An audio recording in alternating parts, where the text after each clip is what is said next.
info. It's the MR.LMP info. Whatever you wanna know, come join the MR.LMP info show. It's the info. It's the info. Whatever you wanna know, come join the MR.LMP info show. It's the info. We got the info. Whatever you wanna know, come join the MR.LMP info show. It's the info man. You can call them information info man. Kicking knowledge all over this nation.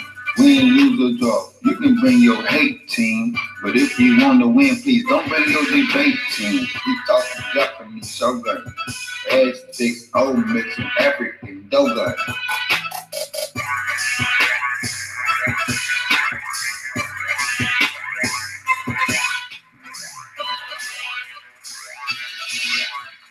It's the info. It's the MR.LMP info. Whatever you want to know, come join the MR.LMP info show. It's the info. It's the MR.LMP info. Whatever you want to know, come join the MR.LMP info show. It's the info. It's the info. Whatever you want to know, come join the MR.LMP info show. It's the info. We got the info. Whatever you want to know, come join the MR.LMP info show. It's the info man. You can call them information info man. Kicking knowledge all over this nation. We ain't lose a draw. You can bring your hate team, but if you want to win, please don't bring your debate team. We talking Japanese shogun, Aztecs, old mixing, African dogun.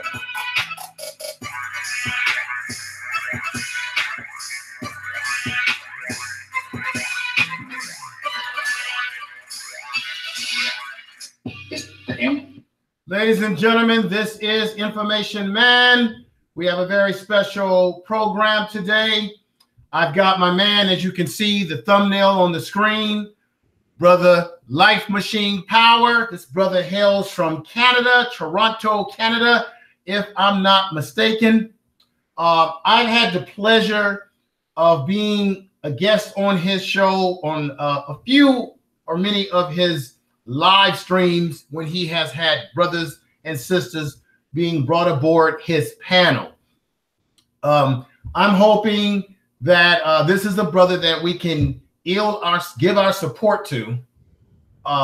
Really check out what the brother's about. He's very dynamic. What I've done before I get ready to introduce the brother to you all is I have put in the description Brother Life Machine's YouTube channel, his streaming channel. I put in there his Facebook, catch up with Mr. LMP on Facebook, Instagram, Twitter, Snapchat. For any business inquiries, if you want to do any sort of business with the brother, he's got the Life Machine Power at gmail.com. You can contact him. And it's very important that we don't forget that this brother has that's right, a newsletter. Okay. So I have that description in the description of this video, and periodically I will drop these links into the chat room. For those of you that are with us right now, thank you for being here. I definitely hope that that more people will be watching this on the repeat, while we are performing this right now. Now, just so you know, for those that are in the chat room right now and those that are listening, I would like you to share this video with your family members, your friends, throughout your social media if you feel that this is a relevant program. Now, we got my man Deep in Thought, who I will be doing a program. Brother Deep in Thought, Brother Life Machine, I was talking to this brother, and I actually had promised to schedule something with him. And I know that we want to do the prison industrial complex system, which we will do, my brother, and I will be in contact with you. I've got so many contacts that I have to make. It's just kind of difficult to manage your time between family, work, and this YouTube life. But we are going to do something. Now, Brother Life Machine is from Canada, as I mentioned before. He's got a lot on his mind to talk about what it is to be a black man, a black woman in Canada, to be Canadian. What does that mean to him? What does that represent?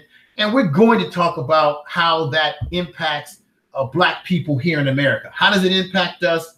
How do we connect with our brothers and sisters throughout the diaspora of this world?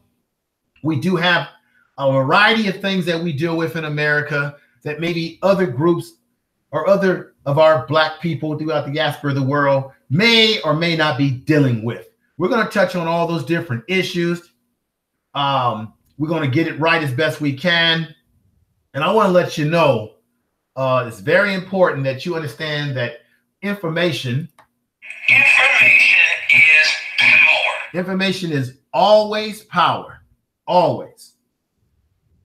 And with information, you can open up the keys of your mind. You can open up your thought pattern.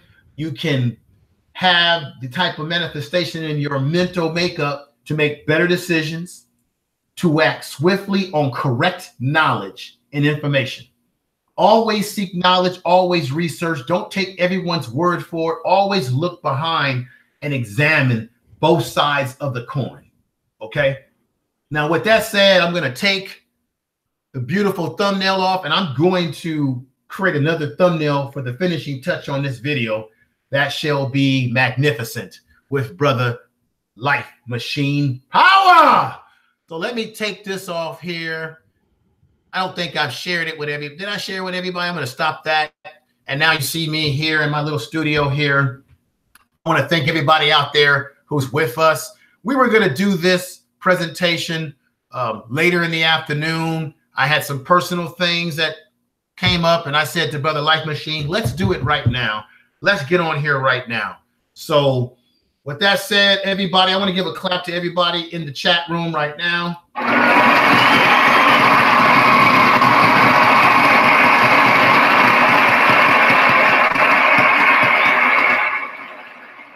Let me give some acknowledgement to some folks. My reading is bad, folks. We got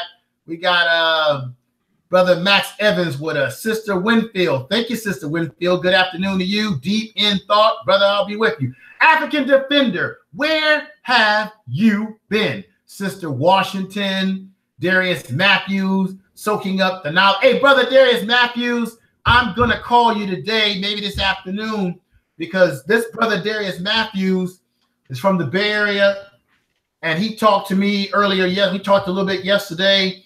And he's got some fantastic knowledge, some fantastic connections for Brother Information Man here.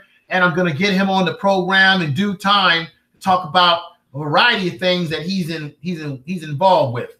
We got Mrs. T. I'm gonna, those of you that I have a terrible pronunciation for your name, I'm just going to simply highlight your name, put it in the chat room to acknowledge you. You see? That's my bet. I don't have my man here, Lions Den. I tried to contact him, but he's in the East Coast. He may be working right now. Let me say peace. Peace to you. And we're going to get right into it with our guest. And I'm having a hard time here. What is going on? You know, YouTube is a funny kind of thing, man. When you're trying to do productive stuff, that's when they begin to mess with you. You all know that. We got my sister Jet, who's in the chat room, who's been following me from day one when we had crickets in the chat room. I'm going to start. And once again, everybody, please put this in your, we got Black First. Thank you, Black First, for being here.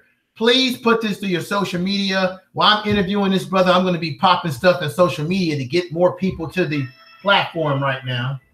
So please join in and sharing. And I want to thank you for being here. Now, with further ado, I want to thank my man, Life Machine Power, for being with us, hailing from Toronto, Canada. And as I said, the brother deserves a clap.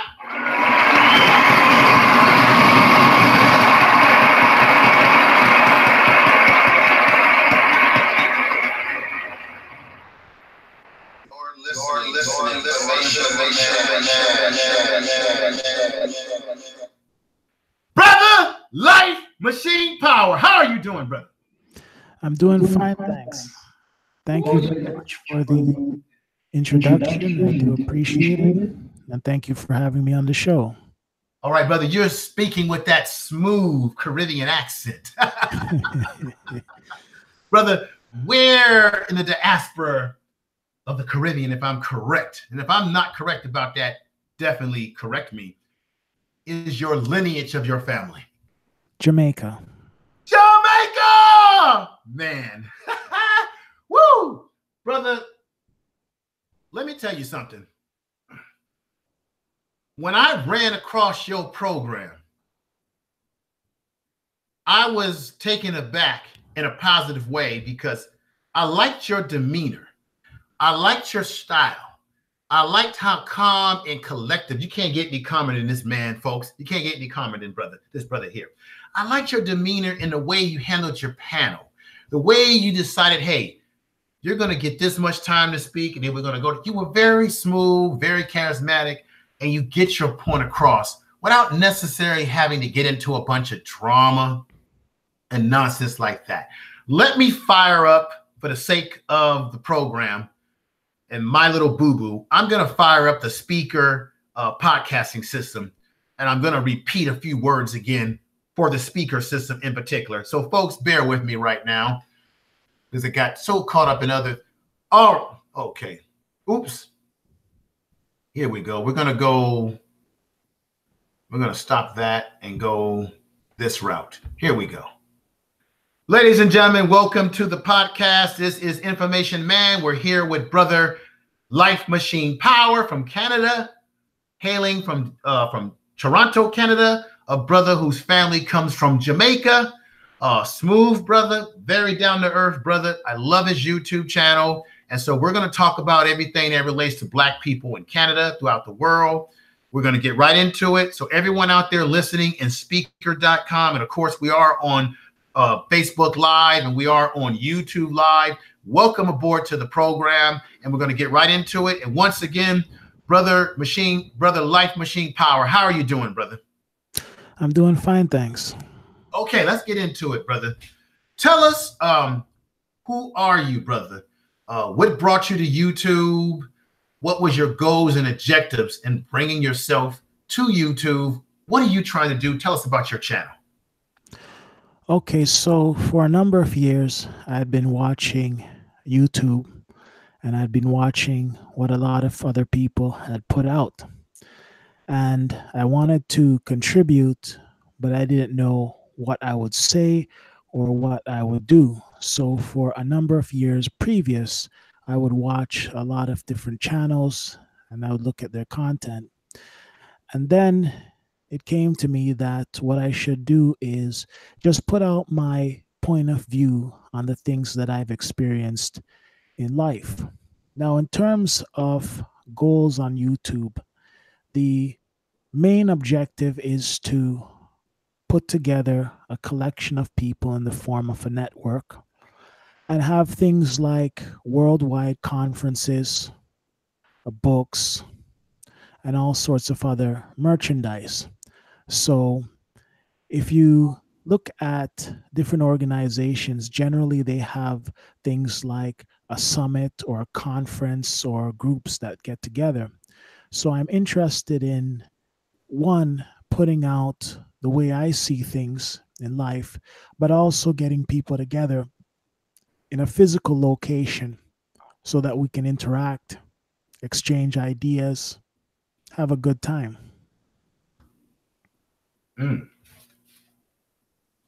What has been your experience so far on YouTube and encountering other people on YouTube? What has been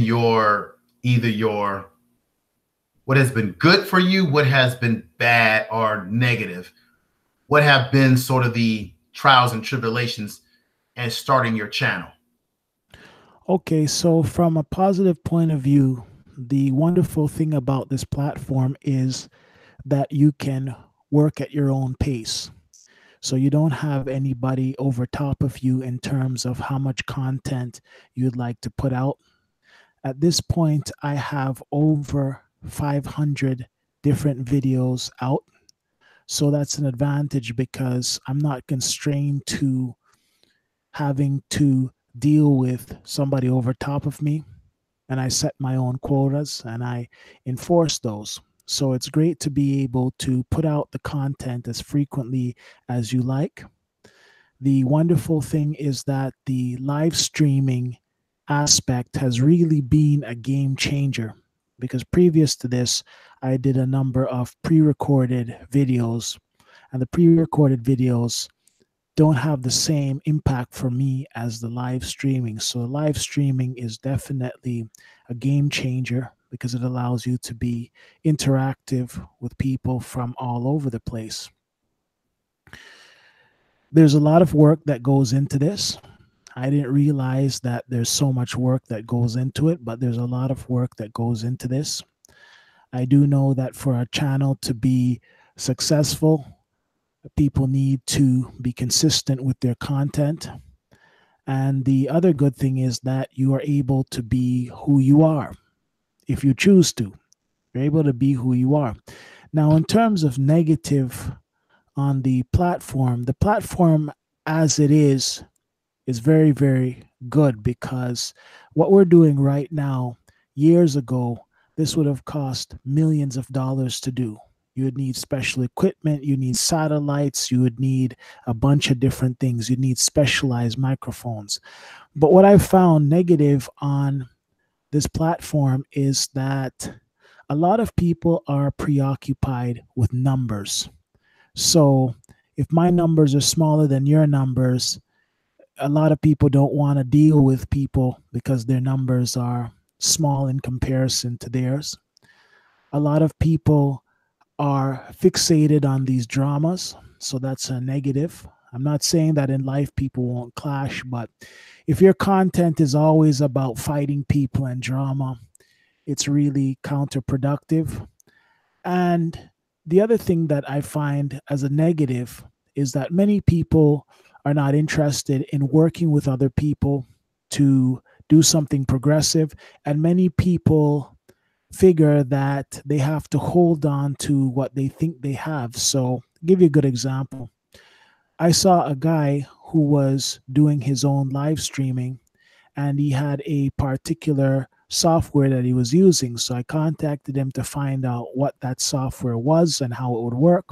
Got some details, and I had an arrangement with him whereby I would put some money to him for his assistance. And the guy literally disappeared on me. And when I finally got through to him, his comment was that he doesn't want anybody to eat off of him. So you have quite a number of characters on here. Well,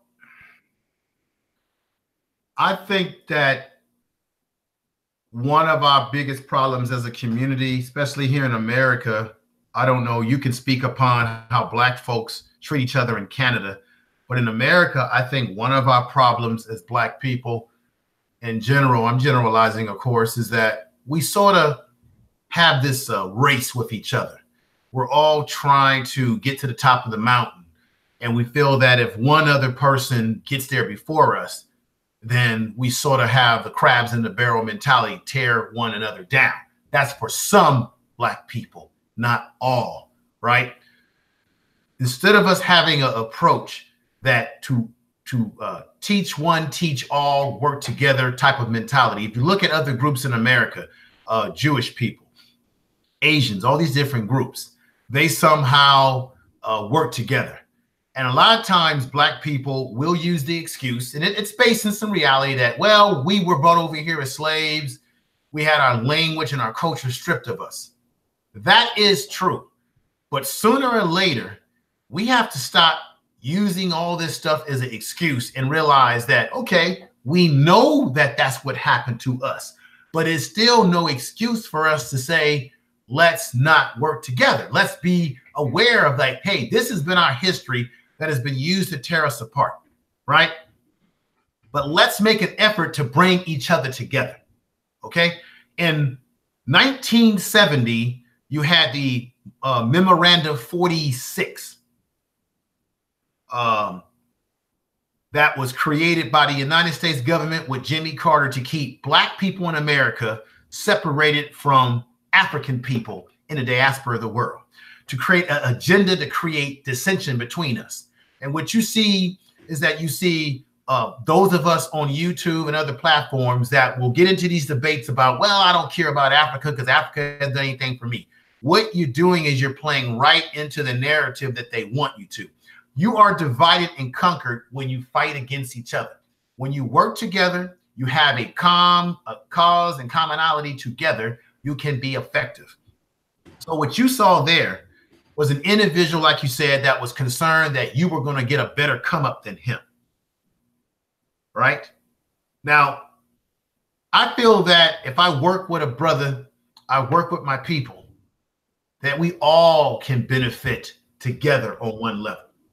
On YouTube, and I know this for a fact because I've studied it, all the quote unquote white boys are Caucasians. Do you know that they collaborate with each other? There's no backbiting. They're all working with each other. They will do videos where they will promote each other's channels with t-shirts, mugs, and products, and they will do collaborations together, and they prosper with thousands upon thousands of subscribers, sometimes millions, and they making a lot of money on YouTube, and they're laughing and jekyling around. Go over to Peter's channel. Peter has got this product, and they will cook and cake for one another, while black folks are jealous of one another sometimes on these YouTube channels, and then we wonder why we can't get anywhere. Now that's what I've seen, brother. What do you think? Those are very valid points. In the other communities, there are instances where they do work together. I've also seen that in those other communities, they do also have serious rifts. The rifts that they have are not played up as much as the rifts in the black community. So in the Chinese community, the white community, and so on and so forth, there are definitely people in those communities that rift, but it doesn't come to the surface. So if they're having problems in their community, generally they're not going to shout it out on the light posts. Whereas what I found a lot in the black community with some people is that they put their problems on the front page. So I understand the fact that they do work together, but they have people in their own community as well who rift and have problems, but they seem to be able to contain the rift. Why? Let me ask you a question. You're in Canada. Do you encounter the same issues in Canada, being black in Canada, in terms of the racism, in terms of issues, in terms of black people getting along with one another? Give us a little bit of an insight into what it's like to be black in Canada. Okay, as it relates to the racism in Canada, it definitely exists. And anybody who would tell you that it doesn't exist is really crazy. They're insane. But the way it exists is in some very, very subtle ways. For instance, when black people are on the street, I've witnessed this. You'll see people running to lock their car doors. Mind you, most of them can't make the payments on these vehicles they're driving. Oh my goodness. It's a country with a lot of poor people on credit and things like that. Okay. So stop right there, brother. I want you to repeat that because we need to hear this. You're saying that in Canada, because we hear a lot of things about Canada and America. Like people will always tout the fact that Canada, you get free healthcare, although taxes may be high, that Canada has cheaper medications. You have people in America who travel to Canada or go through the computer to get medications that are much cheaper than the medications here in America. But you're saying to me that even in Canada, you've got people with cars that they can barely afford to pay for, people living from check to check, just like we got here in America. Can you repeat that? Sure. So in Canada, you'll have situations where people will see black people. I'm not saying all, but it happens enough. And they'll be running to lock their car doors, or they'll get out of their vehicle and they will double lock the vehicle. These are vehicles that they don't own. They have massive payments on them. So the racism over here is subtle for the most part. A guy will see you every morning and say hi to you, but behind your back, he's got all sorts of derogatory things to say about you. So the racism is here. It's undercover. A lot of people are on guard because they don't want to be labeled as prejudice. It's funny that a lot of times people don't want to be identified as who they truly are, but it is what it is. I'm not saying that everybody in the country is like that, but there's a significant portion of the country that thinks like that, and you can see it through their actions. What is I think a lot of folks would like to know this. What is the economic, where are Black people in Canada? Are they at the bottom of the economic ladder in Canada? Is there a Black middle class in Canada? Is it, I know you're in Toronto, so that would be, I would say, is that the most urban, well, quite obviously, most urban setting in Canada? Can you elaborate on that, brother? So Toronto would be the central location in the country. So this would be the major city in the country. And what you have is a situation in which you do have some Blacks that are making money, but those aren't in the majority. And then at the bottom, in terms of economics, Black, white, Chinese, Indian, you name it, many of them are at the bottom as well. So with the finances, many different types of people are at the bottom, and many people are struggling because the cost of living continues to rise, and people are really differentiated here by access to credit. You have some rich ones, but those are few and far between. But what you have is a situation where a lot of people are on credit. Credit. Now, we're living the same way here in America. We're primarily living off of credit. We have a saying here in this country that everyone is about a paycheck away, one paycheck away from being outdoors, being homeless. America operates off of one big giant credit card. You know what that credit card is, brother? It's called the Federal Reserve, which is not actually federal. Okay. In Canada, do you have what they would call some sort of federal bank, something that pretty much puts the debt on your, what's the name of your currency in Canada? For educate folks, what's your currency in Canada? So the currency is the dollar, the Canadian dollar. Okay. There is the Bank of Canada, but a lot of people don't realize that the Bank of Canada and the entire financial system is really based on America.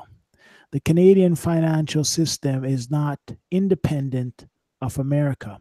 So the things that happen in America ultimately affect Canada. So they're sort of tied to the hip. In a subservient way. Canada is not above America. America is above Canada. Now, let me ask you a question here too. Some years ago, I was looking at listening to a program, and let me know if this is how your family got to Canada or you got to Canada. They were talking about Canada, and if this is true or not, let us know, correct us.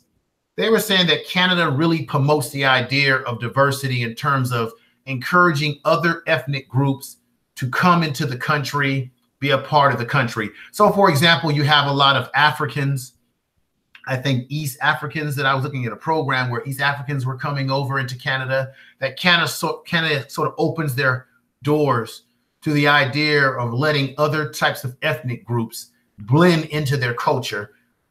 Is that true, or is that a false narrative? Now, I watched this program some years ago. Things change. What are your thoughts on that? Okay, people from different ethnic groups do come to Canada. But one of the things that people have to keep in mind is that the people here, their birth rate is in decline. So they need other people to come in here. It's not just that they're taking people for the sake of taking people. And oftentimes the criteria to come here is very, very stringent for the most part. You're going to need money in your pocket. You're going to need some kind of academic qualification, that sort of thing. Okay, let me just say this right here. So, because a lot of folks in the chat room that have come in the chat room right now, they understand this. They've talked about this issue on various other people's platforms. Are you saying that the birth rates for the Europeans or the whites in Canada is declining? Yes, it's on the decline based on the statistics, government statistics. Okay. Now, here in America, I read an article, or I did a video about this. And are you familiar with Dr. Francis Cressing Wellesley, who passed away some time ago? I've heard of that person, but I'm not familiar with their work. Basically, she's a doctor. She's a psychologist, clinical psychologist. And she wrote a thesis when she was coming out of college called the ISIS paper. It's a book. You should check it out. She talks about the fact that one of the dynamics, one of the dynamics when it comes to racism, as we see it here in America and globally, is the fact that one of the byproducts of what we call white supremacy, or white people who feel that they are superior to black people, is the fact that they are concerned about their genetic survival, because they have a recessive gene. They can't, as people, they would say, they can't, people would say genetically that if you're recessive that way, if I got it right, folks in the chat room, if I don't, correct me in the chat room, that they can't reproduce themselves. So for example, a black man could marry what you would call a white woman. That child would come out with some sort of what we call negroid features, that we can reproduce ourselves no matter who we are with. And that white people are very concerned about their survival. And out of that survival, if you believe in all that stuff like Freud, who talks about the survival of the fittest, out of that survival comes a need to oppress and suppress other groups of people who you feel may dominate you across the world. So when you look at black people throughout the diaspora, or people that are melanated, but I'm going to use black people as the example, there are far more people in the world that look like me and you, brother, than are European throughout the diaspora of the world. And that Europeans see that, they are concerned about that. Here in America, there are about 17, 23, 24 states and counting where Caucasians, or white, what we call white people in America, are also having a hard time reproducing themselves. This is not me saying this. This is not hate speech for folks out there that would want to say that. This is data that is coming from quote unquote white scientists. I did a video on this where they're saying that they're having some concern and that they're projecting by the year 2050, particularly America, will be a more dark and brown country. That we know in California, where I live at, that they're saying that the Hispanic or Latino Hispanic population, or Latino population, or La Raza, whichever one you call you want to identify yourself with, they will be the leading population and the most growing population in California, where I am at. And throughout America, white people will become the minority. And I remember that Public Enemy had a rap song back in the day in which it was titled Fear of a Black Planet. And out of that fear comes the racism, the oppression, and to make black people seem as if we are inferior to Europeans.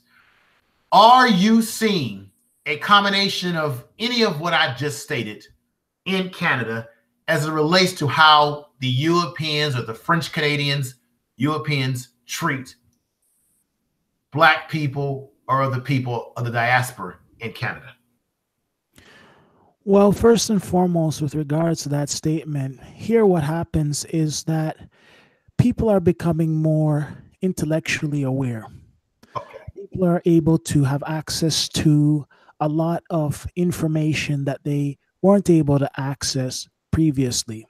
Mm-hmm. So people who are prejudiced now are more careful in the things that they do and say, because many people are now standing up for what is correct, and many people are now catching on. So it's not the same like in the past where a person would come up to you and call you a name or things like that.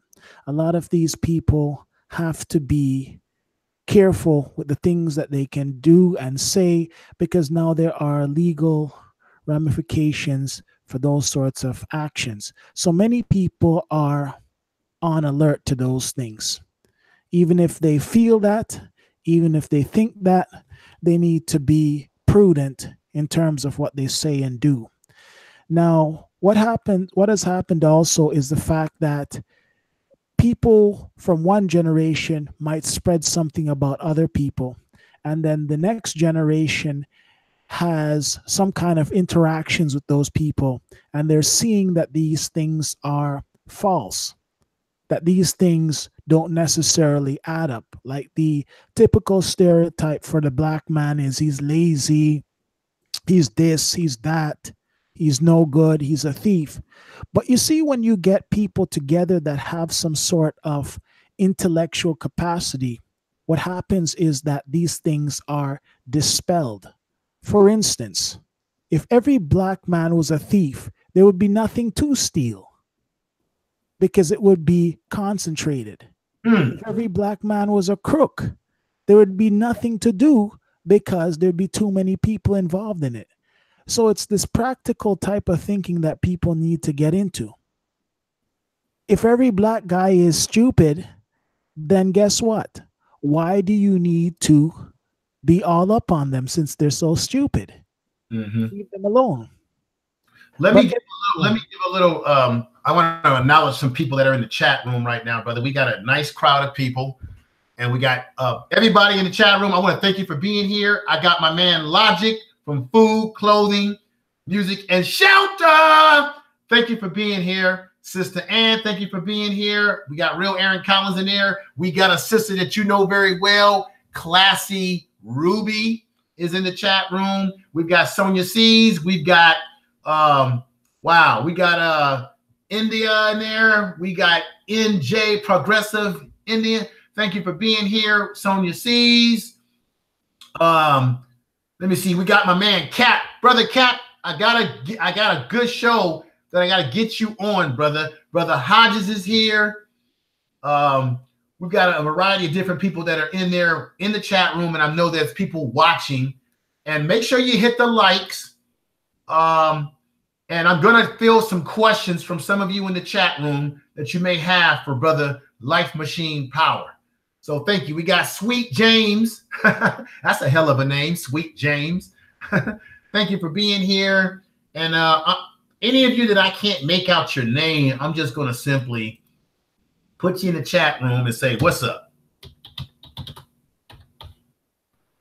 So I just wanted to acknowledge a few people and folks that are in the chat room coming in. Thank you for being here. If I didn't say your name, nothing, no disrespect to you. I'm going to keep moving the show along. Max Evans is here. We just got a lot of Sister Winfield again. We got a lot of good people in the chat room, and I want to give them a little bit of give them some acknowledgement. We got Black First, Atika Jet. Thank you, sister, for being here. So, and this is very important, folks.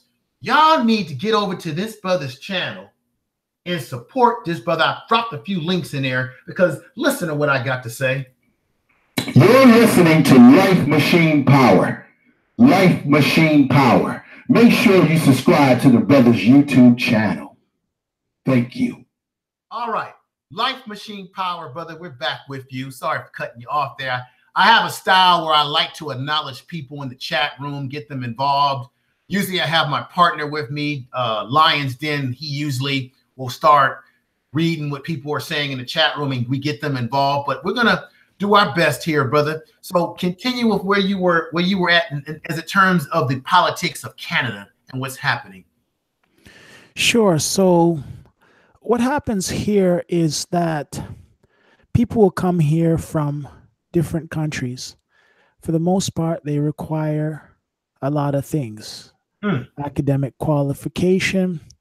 They will need to bring certain amounts of money, things like that. Some in the past were able to get through by marrying somebody and coming here, but that has tightened up. It's not so easy for people to be married and come here. They've set a number of different restrictions on that.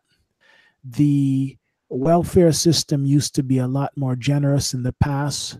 That has become tighter. And what's happened is that people will come here, and what happens is they don't realize what the place is about. This is the type of place where there are opportunities, but the opportunities are very limited.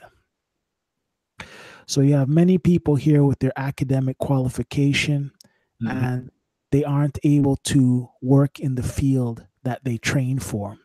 Oftentimes their qualification from other countries, which are just as good as here, are not recognized. So picture it, a person comes here with his qualification. Let's say he's a doctor from somewhere else or an engineer or something. He comes here and there's a lot of misinformation. So he gets here and he's expecting to do what he used to do, but he has a family. So it's very difficult for him to go back to school and go back into what he used to do. So a lot of people are here doing jobs to support themselves that really weren't what they were trained to do. Now, in terms of the healthcare, there's a lot of conversation on the healthcare, but the calculation that I made is with income tax and the other taxes put together, about 50 cents on each dollar goes into taxes. So it is very, very expensive in the urban areas.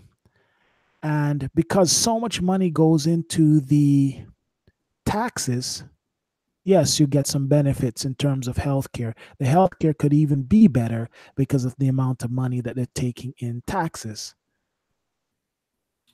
So are you saying that the medical programs as we know it in Canada are what we have heard in America, and we know that it's heavy, there's a heavy tax, is not all cracked up to be what we may think it is here in America, despite the taxes?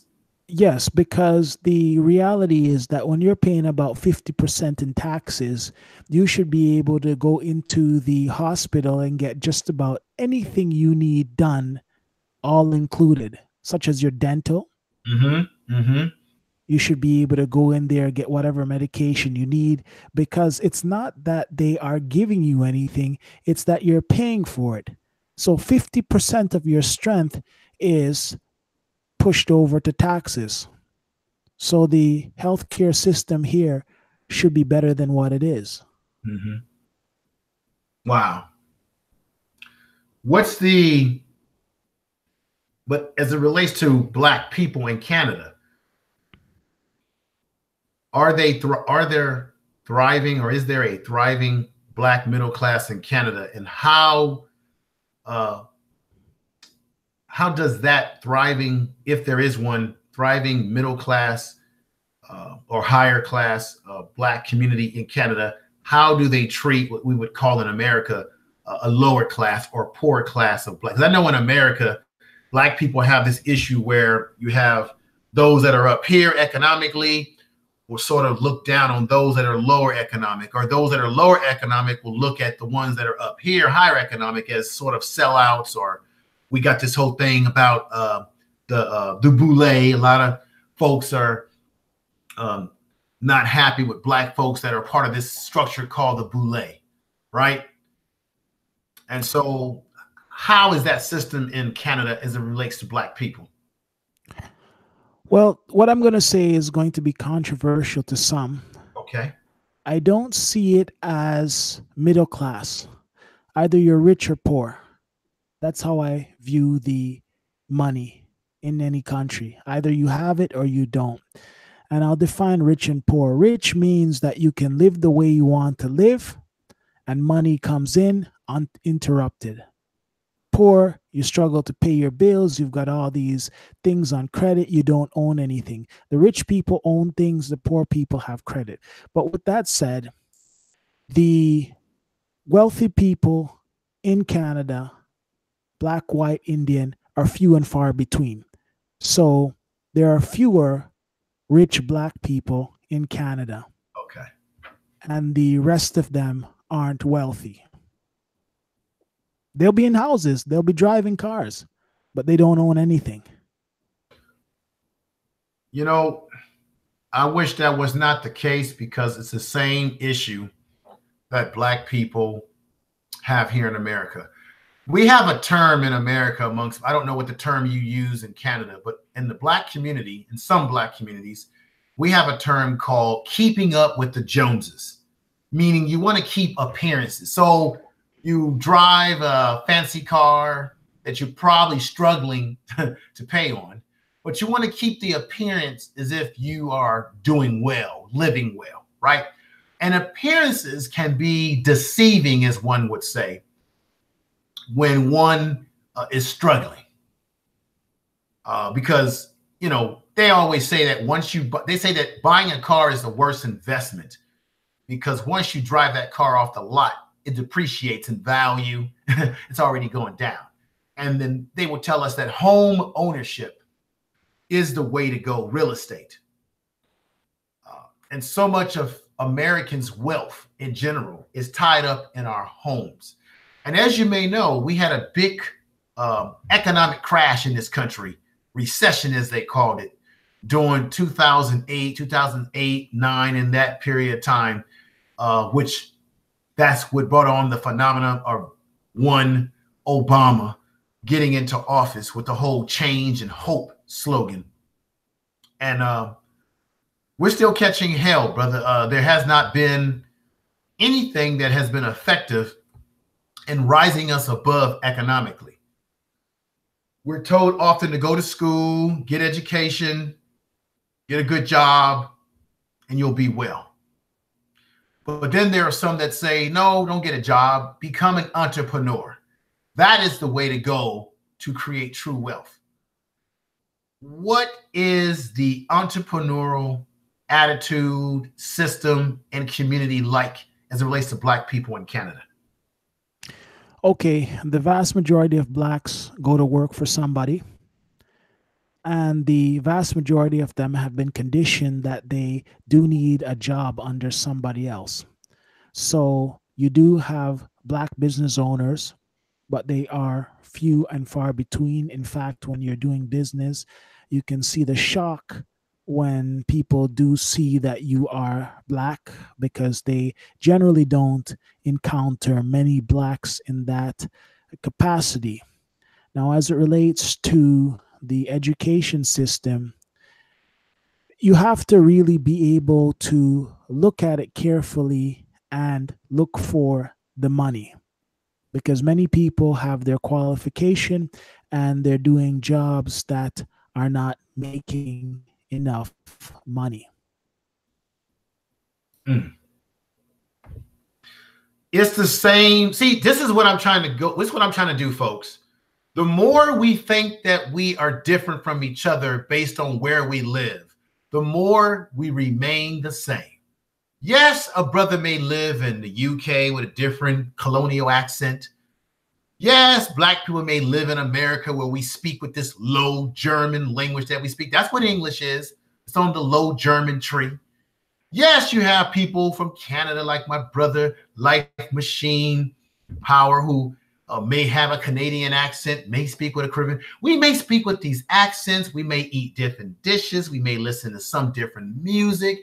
We may grow up with some cultural norms based on our backgrounds. But the more we seem to be different from one another, the more we are really the same, because black people are suffering from the same economic situation in America. There's a thing that I like to say all the time, Brother Life Machine Power. It's called cultural conditioning. In America, we are culturally conditioned to see white as superior and black as inferior. And as a manifestation of that cultural conditioning, we will underestimate, undervalue, and marginalize Black people. Europeans will do it to us, and we will do it to ourselves. In our school systems, we are culturally conditioned to believe that we can only reach this so high of a ceiling. For those of you out there that are older that understand what I'm saying here, there's a thing called a glass ceiling in America, where you can only go so far and you stop, right? When you work in the system. Now, as an entrepreneur, you've got more sky's the limit, more opportunity. However, even in America, when Black people wanted to get home loans and when we wanted to buy homes, still happens today, they have a system called redlining, where they'll make sure you don't get the business loan to open up your business. They'll make sure you don't live in the community that they don't want Black folks living in. These are the sort of institutionalized systems that are in America that many will deny and say, oh, we don't have those systems. Yes, we do. I was a victim of this trying to buy a home, okay? So I can speak from experience, not just speaking. We have a system in America in which we will see the white man's ice. People know what that means. It's colder than a Black man's ice. So, for example, in America, people will say, well, the white man is more professional because Black people are not professional. So I'd rather have a Black doctor, a Black lawyer, because we see each other, even when we're professional, as not professional. And I think that comes out of sort of a manifestation of self-hate for one another. Once again, we've got to get away from that. In Canada, do you see these sort of phenomena of this cultural conditioning in which you hate self and kind, you sort of marginalize each other because of being Black? So you sort of reinforce the inferiority that you will have for yourself that is projected by white people who control the society, or what we call here in America white supremacy, which is really another word for white people feeling that they are superior to Black people. And Black people will manifest this by marginalizing each other. Am I making any kind of sense to you and to those in the chat room? I understand what you're saying. So here you'll have a couple of token characters in a number of organizations, and their prerequisite is that they do not like people who look like themselves. That is the prerequisite for a number of these guys in these token positions. And the unfortunate thing is that these guys are guys over 50, 55, 60, things of that nature. And they have that sort of mentality. Now, it depends on the Blacks that you're dealing with. I can speak to you about many Jamaicans. Jamaica is a country where it's 95% Black and 5% other. So it could be as much as 3% Chinese, 2% East Indian, and then the remaining percentage would be other. So coming from a nation like that, where you see the guy on the street begging for food, he's Black. You see the Governor General, he's Black. And you see the members of the government, they're Black. The head of the armed forces, he's Black. So we come from a country where we are used to seeing people who look like us in power. So it's a little bit different for certain Blacks from certain areas. That's why if you look at a lot of the top positions held in Canada by Black people, they are either from Jamaica or have some kind of Jamaican background. I'm not just saying that the other Blacks don't do anything, but as it relates to people thinking they're greater than other people, generally Jamaicans don't play those games. I'm going to be honest with you, brother. Let me ask you a question. How long have you actually lived in Canada? Did you spend a good majority of your younger years or your teenage years in Jamaica growing up before you came to Canada? Give us a breakdown of your time between Jamaica and Canada, because I have a method to my madness of what I'm going to ask you afterwards. Sure. So I was born in Jamaica, and I left there and lived in Bermuda for a number of years.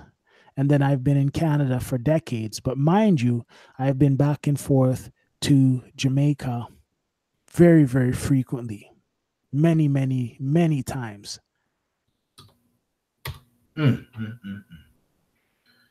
So let me just ask you something. Let me just say this. This is the reason why I'm asking this question.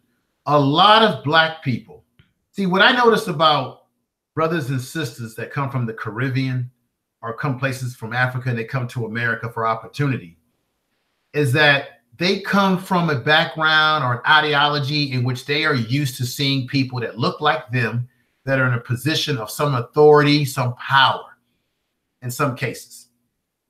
Black people growing up in America, we are not really used to seeing or living in a country in which Black people are really in true power or in some sort of control of something. Now, we know that Europeans go to countries in Africa, in different countries in Africa, trying to control resources, trying to manipulate various leaders to go to the bidding of the states and the Europeans. But for the most part, most Black people, our closest connection that we have to a Black person being in power in America is either a Black mayor, someone who is the mayor of a city. So we've had Black mayors in Oakland, California, where I've lived at before. We had a Black mayor in San Francisco, where I lived at for many years, by the name of Willie Brown, who was a state assembly leader in California. We've had Black mayors in the city of Philadelphia, Detroit, Washington, D.C., with Marion Barry, who, in my opinion, is the only real Black mayor this country has ever really had, because he really did and worked hard for his people. He had his flaws with drugs and everything else, but if you look at his background and what he did some very dynamic things for Black people in Washington, D.C., in that Maryland area. Our closest connection is Black mayors, Black aldermen, and in most cases, our first Black leadership was the Black preacher. And the Black preacher in religion has played a bamboozle on Black people in America. What I want to ask you, because you are a brother who grew up from a culture where you got to see Black people in power and control, where Black people, it's been very limited for us to a certain degree. What I wanted to ask you is, how was that in terms of your self-esteem? How did that help your psyche? And it's a two-part question. Let's answer that question first, and then I'm going to get into the religious portion of my question. So how did that, growing up in that way and then coming to Canada, how did that empower you? How did that work into your psyche, living in a place like Canada? Go right ahead, brother.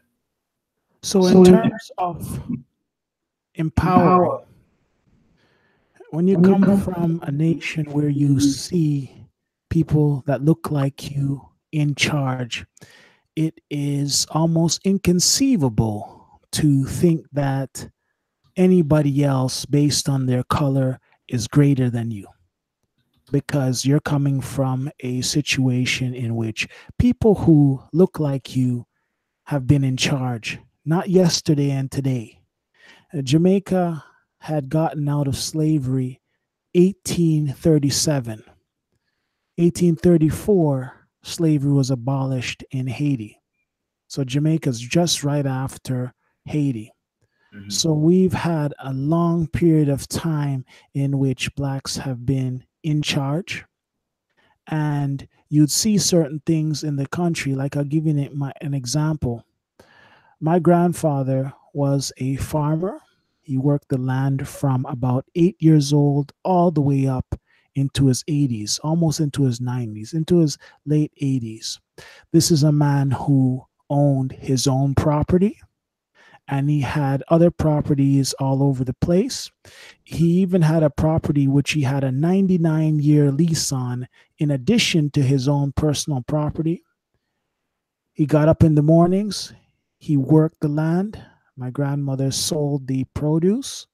They didn't have any mortgage to pay. They raised a bunch of children.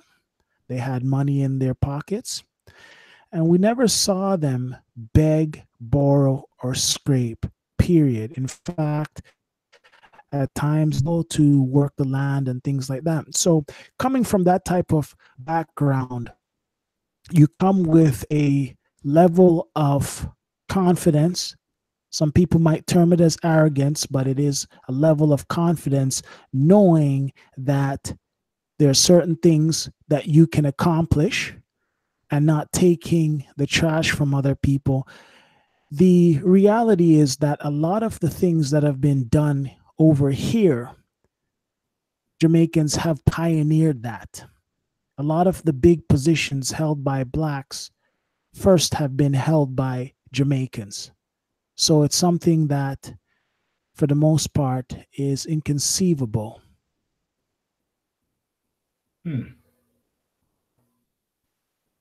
Well, in American society, it's been a different experience for black people. Coming out of the slave experience, then you had a period in this country we call America of Reconstruction. And that was simply the country and white folks saying, what are we going to do with these newly freed Negroes? What are we going to do with them? Okay, where are they going to work? Where are they going to live, right?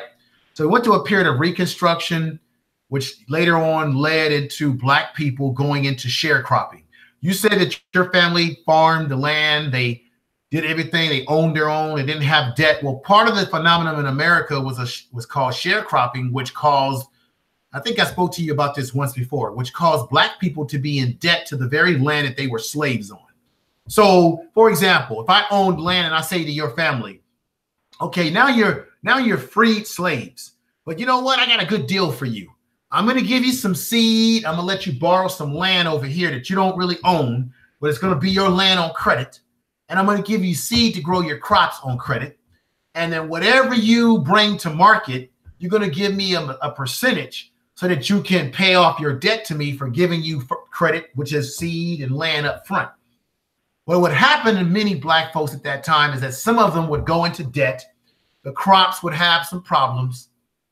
They became slaves to the land because that particular person that might have been their slave master or an overseer would say, okay, you got to pay off the debt from last year's seed that I gave you. You still owe me for this and that. So sharecropping didn't do anything but make black people in America continuously still slaves to the very land that they were once slaves on physically at one point in time.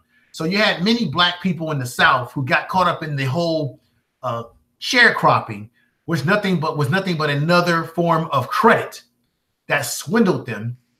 And then you had those blacks who said, we got to get out of here. We got to go up north, where the North was becoming very industrialized, and black people were moving up north for, of course, jobs. You know, you had the railroad system.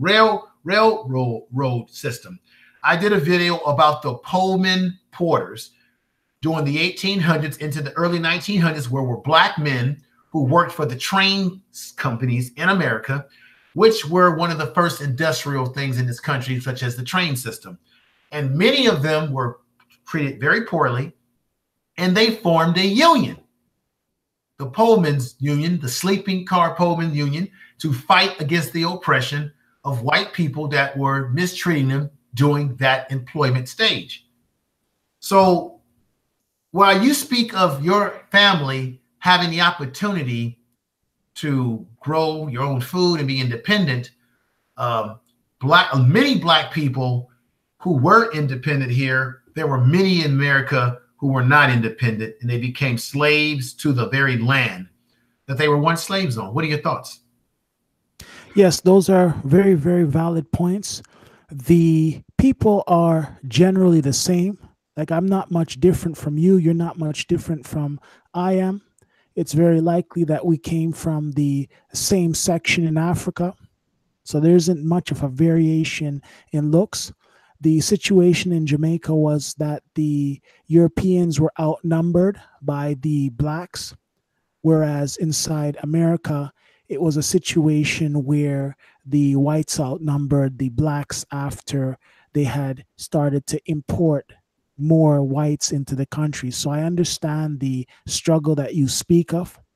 Both of the struggles are unfortunate, and I understand how the black population has been mistreated. What I'd like to say about this slavery is that oftentimes they don't speak about the slavery in its entirety. So what do I mean by that? Previous to blacks being slaves under whites, whites were slaves for many hundreds of years. In Europe, the vast majority of whites were slaves. Only Elizabeth and her circle of people had any real power. So many of them had been slaves for many, many hundreds of years prior to blacks being slaves. So they need to take that out of the history book and add the truth that they themselves were slaves very, very long period of time before blacks were slaves. And the methods that they used in slavery for themselves is what they've worked on and used for the black population. You mentioned sharecropping. Yes. They had the same thing in Europe, their feudal system where the serfs were tied to the land and things like that. So I'm saying this to say that when people speak about slavery, they need to speak about slavery in its entirety. Now, the vast majority of Europeans that came over to Canada and America and these other places, what they did was commit genocide and they stole the resources. So they're not in a position to say, this is mine and this is not yours and you can't go here and you shouldn't do this, because all of these lands are stolen lands. So I'd like to make that very, very clear to anybody that's listening. And the reality is that Europe was not any greater than anywhere else, because if it was, people wouldn't leave such a great place. Europe was in turmoil when they left, and the vast majority of people who left to come over here were really the descendants of slaves. All right, let me add another flavor to the history that you speak of. You're right. The original slaves that came to what we call America, a lot of them were what we call indentured servants. You know why? Because a lot of the Europeans that came over here had a criminal background. When you look at a place like Australia, Australia is nothing but a prison colony. Great Britain or they kicked out their criminals and colonized them. They would send their criminals to what we call America today to work off their crime, their debt, whatever it may be. You're right. Some of the first Africans, for example, were here in this world, not as slaves, but as explorers. If you ever get a chance, there's a brother that I have a lot of respect for by the name of Dr. Ivan Van Sertima. He came out with a book some years ago, and he has passed, God bless his soul, where he talked about, and I studied this in school, he talked about doing 800 AD, or no, BC, 800 BC, before Christ. There were Africans who traveled to what we call the New World of America, or all over the damn globe. And they were trading all sorts of products with the natives that were here, that Africans had been traveling. And many people in the world believe that Africans did not have a sense of navigation when they did. Now, when you look at the Moors from North Africa, they were African. They had a sense of travel. They had a sense of navigation. There are rumors, or not rumors, but facts that show that Christopher Columbus, who didn't know what the hell he was doing when he was navigating, he had a brother that was a Moor on his ship that sort of navigated and got him around. That Christopher Columbus was sort of a bumbling fool. And so there have been pottery that they have found in Egypt that comes from places here in America, and vice versa. So black people, we have to understand that we have a great history of travel, exploration, travel and exploring and contributing to this world. You have an African presence in China, an African presence in Japan. Some of the first samurai in Japan were of African ancestry. Matter of fact, I talked to a brother who lives in Japan, and he says that these ascendants of these Africans still live in Japan. They're darker skinned Japanese. They're not like part of the mainstream of Japanese society. So black people have been more than just slaves. Now, when I was growing up, brother, Life, LMP, Life Machine Power, they taught us that our history started with us being slaves, and then Dr. Martin Luther King and the civil rights movement. That's what a lot of us get in America. Unless you have the ability to explore history outside of that scope and get someone who can drop the real knowledge on you, a lot of our kids get the same old "I have a dream" speech. Let's hold hands and we shall overcome. I said a mouthful, but what are your thoughts? Okay, so those are some very, very valid points. And for a long time, traditionally, they did do that with the history books, where they would speak about the slavery era. Then they'd go into the civil rights conversation, and then you would get present day. But with the internet now and all of these different ways in which people are sharing information, that isn't working.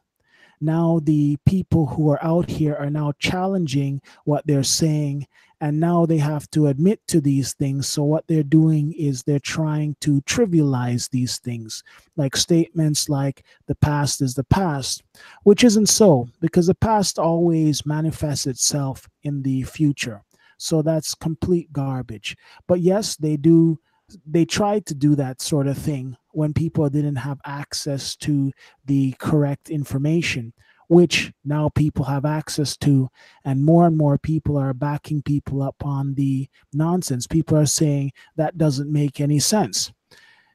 Now, like I said, with Europe, if Europe was so great, why was there a need for them to leave and go elsewhere? Europe wasn't that great. Because if you're in a position where it's nice and everything is comfortable, guess what? You would stay there. But many of these people are really peasants from Europe, slaves from Europe that came over to these different lands, committed genocide, stole the resources, and then the final stage is the denial. The past is the past. That is a denial statement. Get on with it. That is a denial statement. I'm going to give you an example of something. Okay. If I go over to your house and I steal all the things in your house and put my family in your house, and my family lives in your house, keyword stolen, what that is a continuing criminal enterprise. That's what it is. Mm-hmm. The fact that my family is living in your house, which is stolen, and getting the benefits off of that, that is a continuing criminal enterprise. So anybody who says, well, I didn't do this, so I'm not responsible, you play a role in it because you are taking the benefits off of crime. So you are a party in all of this. So I know all of the deflection arguments. I know all of the little twisted ways that people try to get out of these arguments. Generally, I don't speak on these sorts of issues because I know better than a lot of the fools who will try to deflect. When I was coming up as a youngster in school, and many debates I've had in classrooms or even in college, as soon as you talk about racism or these sort of issues, sometimes you will have, for example, white people who will say, well, I didn't enslave anyone. I'm not benefiting. I'm not this and that. And the argument that I have for that is that, yes, you do benefit. You may not, quote unquote, be enslaving anyone like your ancestors, but you benefit from, especially here in America, you benefit from all the economic institutional systems that keeps you in power and in play. For example, most people don't realize there are companies. When you look at the wealth of America, brother, Life Machine Power, how do you think America got its power? How do you think some of these companies today are living and dripping and sleeping in billions of dollars?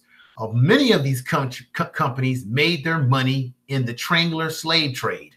When black people were being dropped off in this part of the hemisphere, and you had to have companies to do what? Build the ships, make the clothes, the food for slaves, companies that were involved in auctioning off our people. So you have a lot of companies that are around today that have benefited. Europeans have benefited, and their offspring, their children have benefited from this system that we're in. Now, there are those out there that would say, oh, stop complaining, stop whining, come on, get over it, don't worry about your past, move forward. And I say to them that you can go forward, but a fool denies their past. A fool denies their history. A fool should be, an intelligent man and woman should be well-read, well-educated on issues, and be aware of their history, of their ancestry, to understand and use that to empower you to go forward. But recognize what is our history, and you should never, never forget it. Now, when it comes to Jewish people, they teach their kids this, and nobody criticizes Jewish people for saying, never again will we forget what Hitler did to us. Never again. And they're able to remember their history and still flourish economically in this country. What are your thoughts? Okay, you mentioned the term Jewish. If you look at the books, the religious books. Yes. Look in the Quran, you look in the Bible, you look in the Torah. It clearly states that God made man from mud. This is the color of mud. Woo! Not to say that. Repeat that again, brother. Repeat that again. Sure. So if you look at any of the religious books, the Torah, the Quran, the Bible, it clearly states in the beginning that God made man from mud. This is the color of mud. And I'm not saying this to say that one color is greater than the other color. I'm not saying that. But what I'm saying is that a lot of these things that they've put together are absolutely false.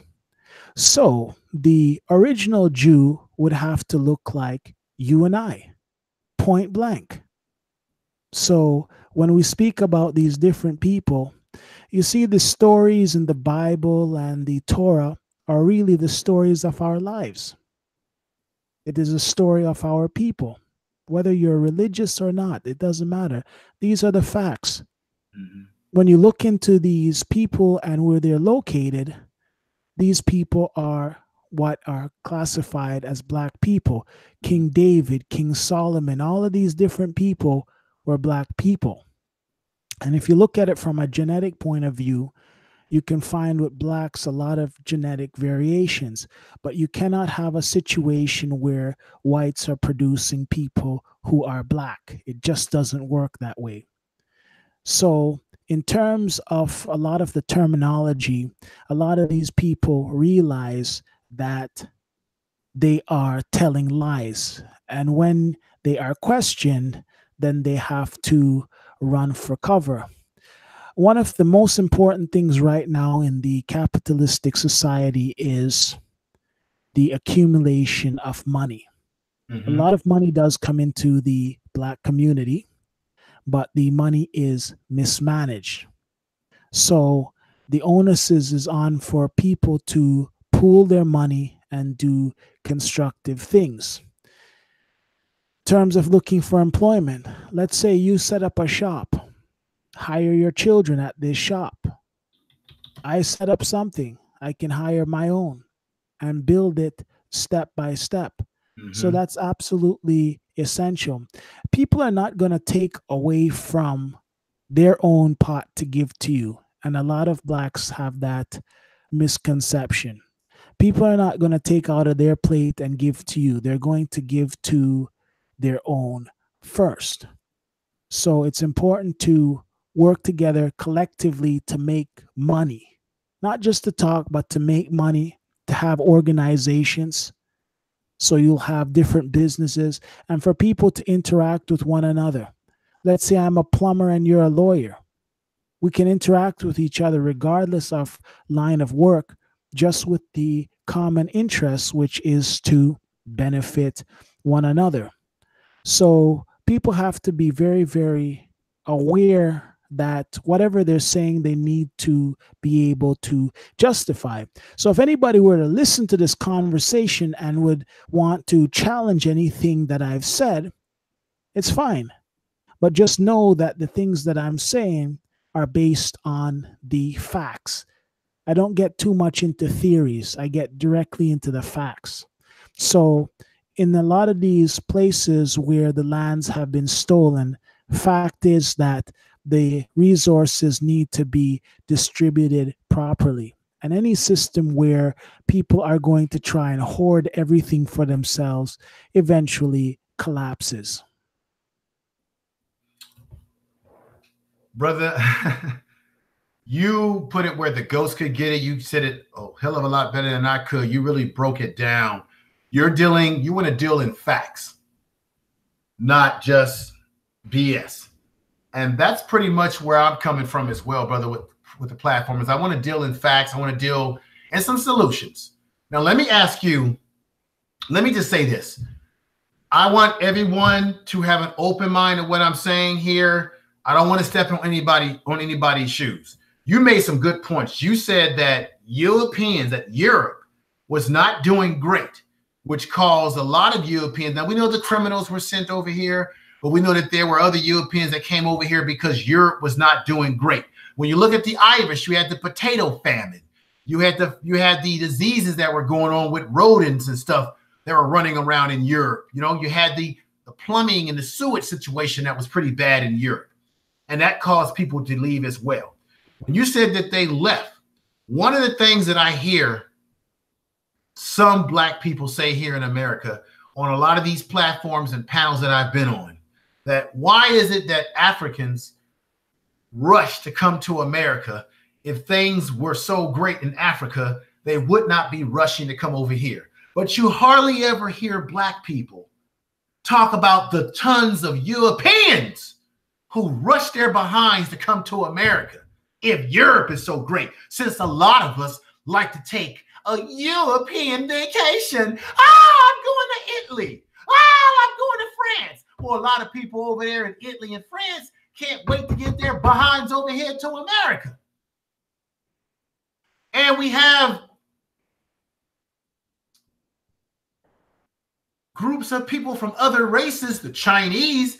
They're busting their ass to go to Africa, a place that many of us think that are, and I'm going to be controversial here. There are many of us in the black community that think that Africa and countries like Africa are a shithole, just the way Donald Trump said it. And a lot of us got upset when he said that, but we have the same attitude towards the continent of Africa, just as one Donald Trump said, okay? We'll say, well, why do they come over here if Africa, they come over here because Africa is not a good place. Well, why does the Chinese come over here if China is such a great place? Why do Europeans come over here from Italy and France and Spain? Why do they come over here? See, we're so quick to question why some of our own people come over here, but we never question why the Europeans come over here to want to live and become citizens. Nobody talks about that. We spend a lot of time talking about the Mexicans that come from across the border. We talk a lot of talk about the those that come from South America coming here. But for some reason, we never want to get into the reason why Europeans come here, not only to vacation, but to stay, as well as the Chinese, right? But we're quick to jump on the Caribbeans.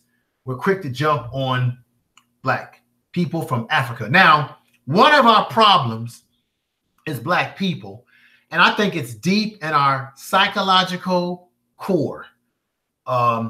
We have what I would call, and you read it in books, black people are we are victims of the post-slave syndrome. Post-slave syndrome.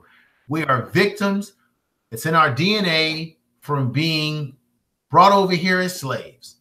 And out of that post-syndrome, we have sort of an anger internally and externally towards the continent of Africa, because we feel that they brought us over here, or they contribute to our enslavement. When you look at Ghana, when you look at countries like Nigeria, the Igbo, when you look at these various countries that were involved implicit in our enslavement, in us coming over here.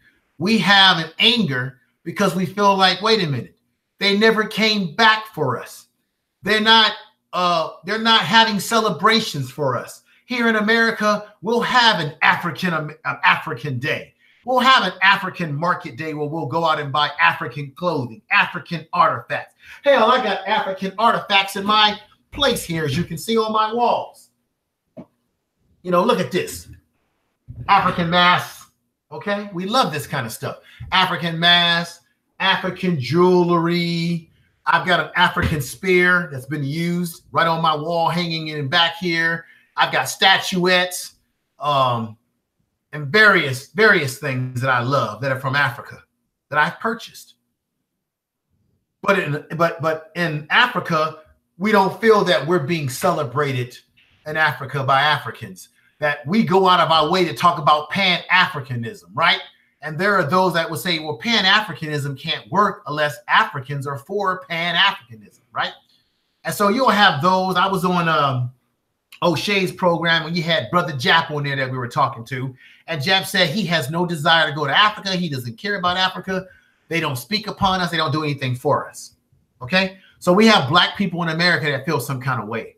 We have black people in America that feel that when Africans come here, and even Caribbeans, that they are benefiting from the educational institutions and from the freedoms and things that we benefit from because our ancestors, through civil rights, Jim Crow, bust their asses for us to be able to go to school and have various benefits that we do get from the civil rights movement, and that other groups of black people come here, they benefit from it, and then they want to talk down to us. They want to talk shit to us and say, what's wrong with African-American people? Brother, this is very controversial. You being a brother that's from the Caribbean yourself, this is very delicate. What are your thoughts about all that I have said? Okay, so the propaganda has been designed to twist people around and essentially keep them divided. And the way to combat the propaganda is to have summits, conferences, and get-togethers, not just online, but actual physical get-togethers where members of the family can get together and do business, interact with one another, travel, get out, trips to certain places in Africa, trips to certain places in Jamaica, in America, in UK, things like that. To work as a family, to work as a unit. That's the way you combat this sort of propaganda. Because believe me, if blacks are having a problem in South Africa, I'm having a problem in South Africa.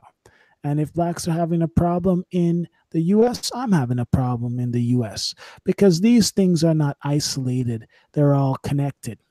For instance, the land issue in South Africa, which is a very basic issue. Stolen property must be returned, point blank. So for a person to say that they're not interested is really the type of scenario in which the person isn't looking at things properly. So we definitely need to get together. We need to have summits. We need to be around each other. We need to understand what we can bring to the table and work with each other. Brother Life Machine Power, there's a sister in the chat room that goes by the name of Nicole Ali. She has a YouTube channel. She's a sister that I'm going to personally work with. I'm going to talk to her. You need to get her, not to tell you your business, brother, but just the way I talk. You need to get her on your show.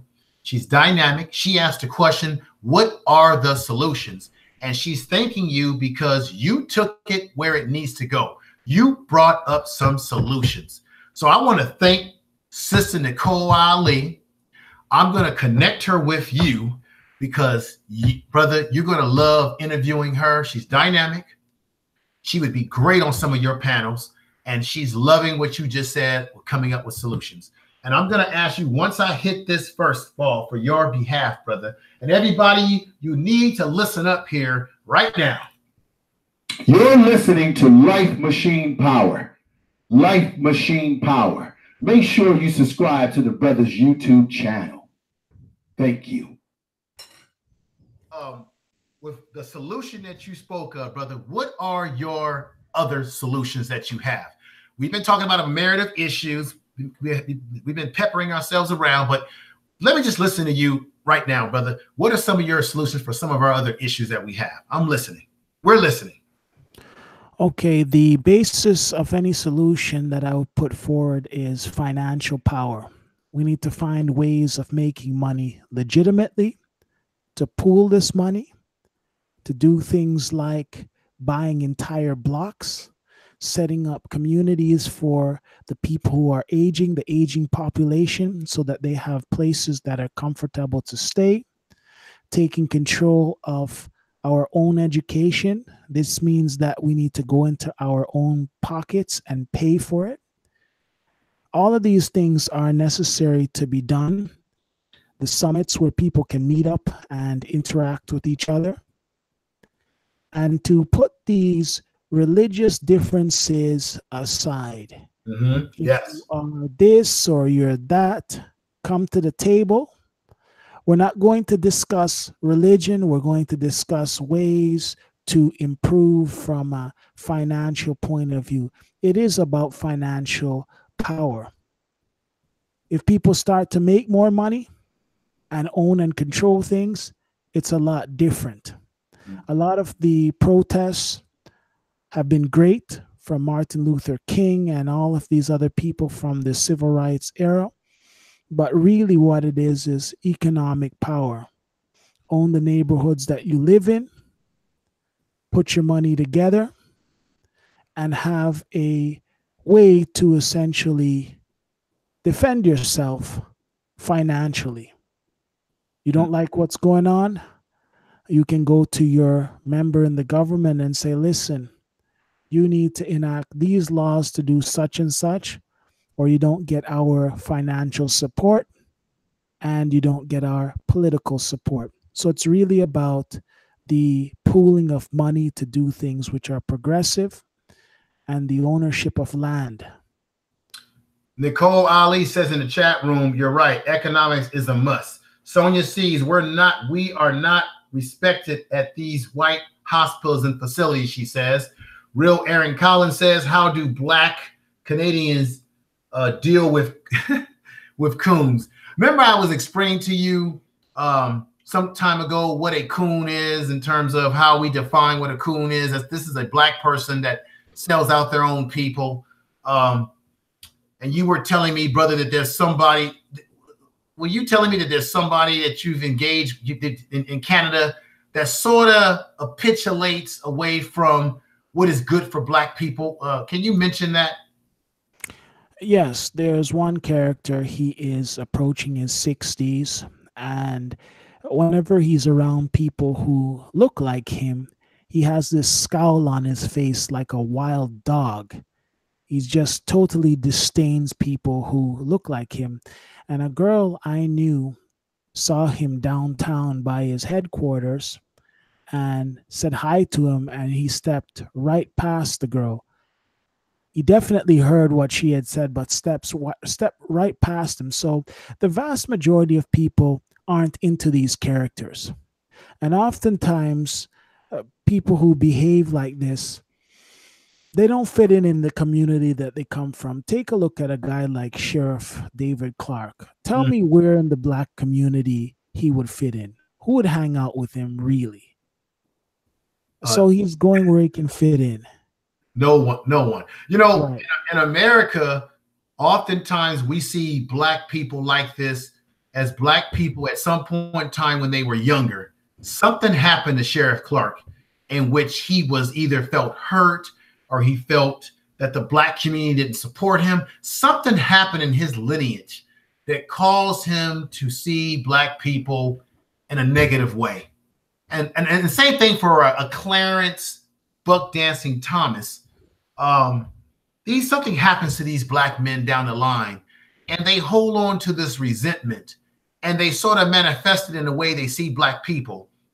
And they feel so willing to get on television and talk about their own people like a dog.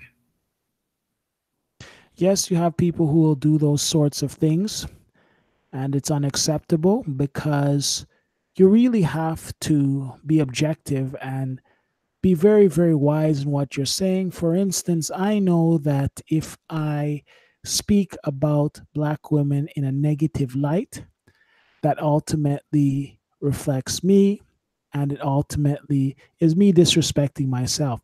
I can be critical of certain things, but I say this to anybody: do not go on a campaign against people who look like you, because ultimately it isn't beneficial for you or them or anyone else.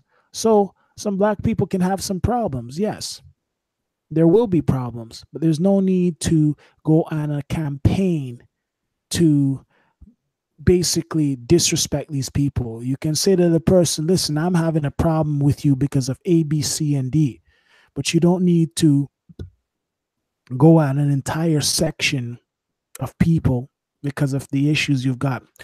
Guys like Clarence Thomas, what I see is a guy who was in the Black community. A lot of females didn't want him, and he's upset. I would say that the ladies in the chat room would agree with what you just said, that he has some issues. This is a man who said he picked himself up from the bootstrap.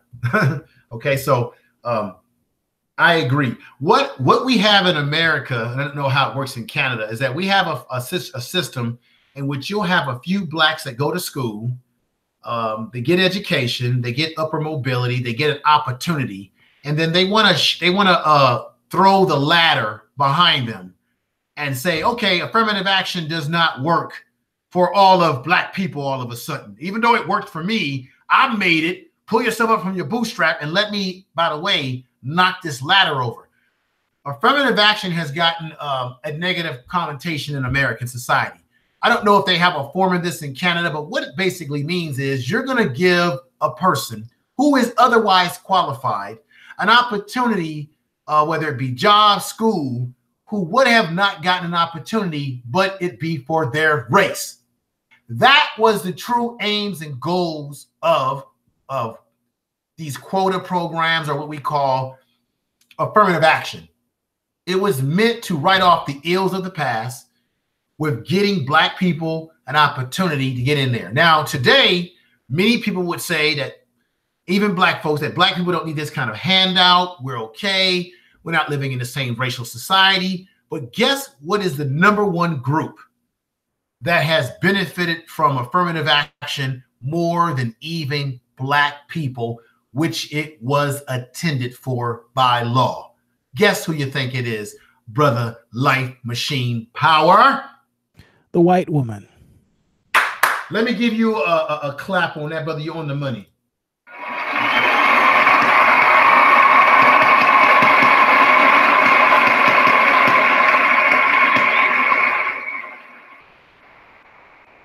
You are 100% cornbread on the money. Yes, the white woman. Okay, let me put it to you this way. You see, when the people work with one another and have the genuine interest of doing what's right, then we don't have to discuss these issues of color and prejudice and things like that. Affirmative action, in its essence, is supposed to be corrective action. And why is it corrective action? Because the situation has been set up with a number of injustices.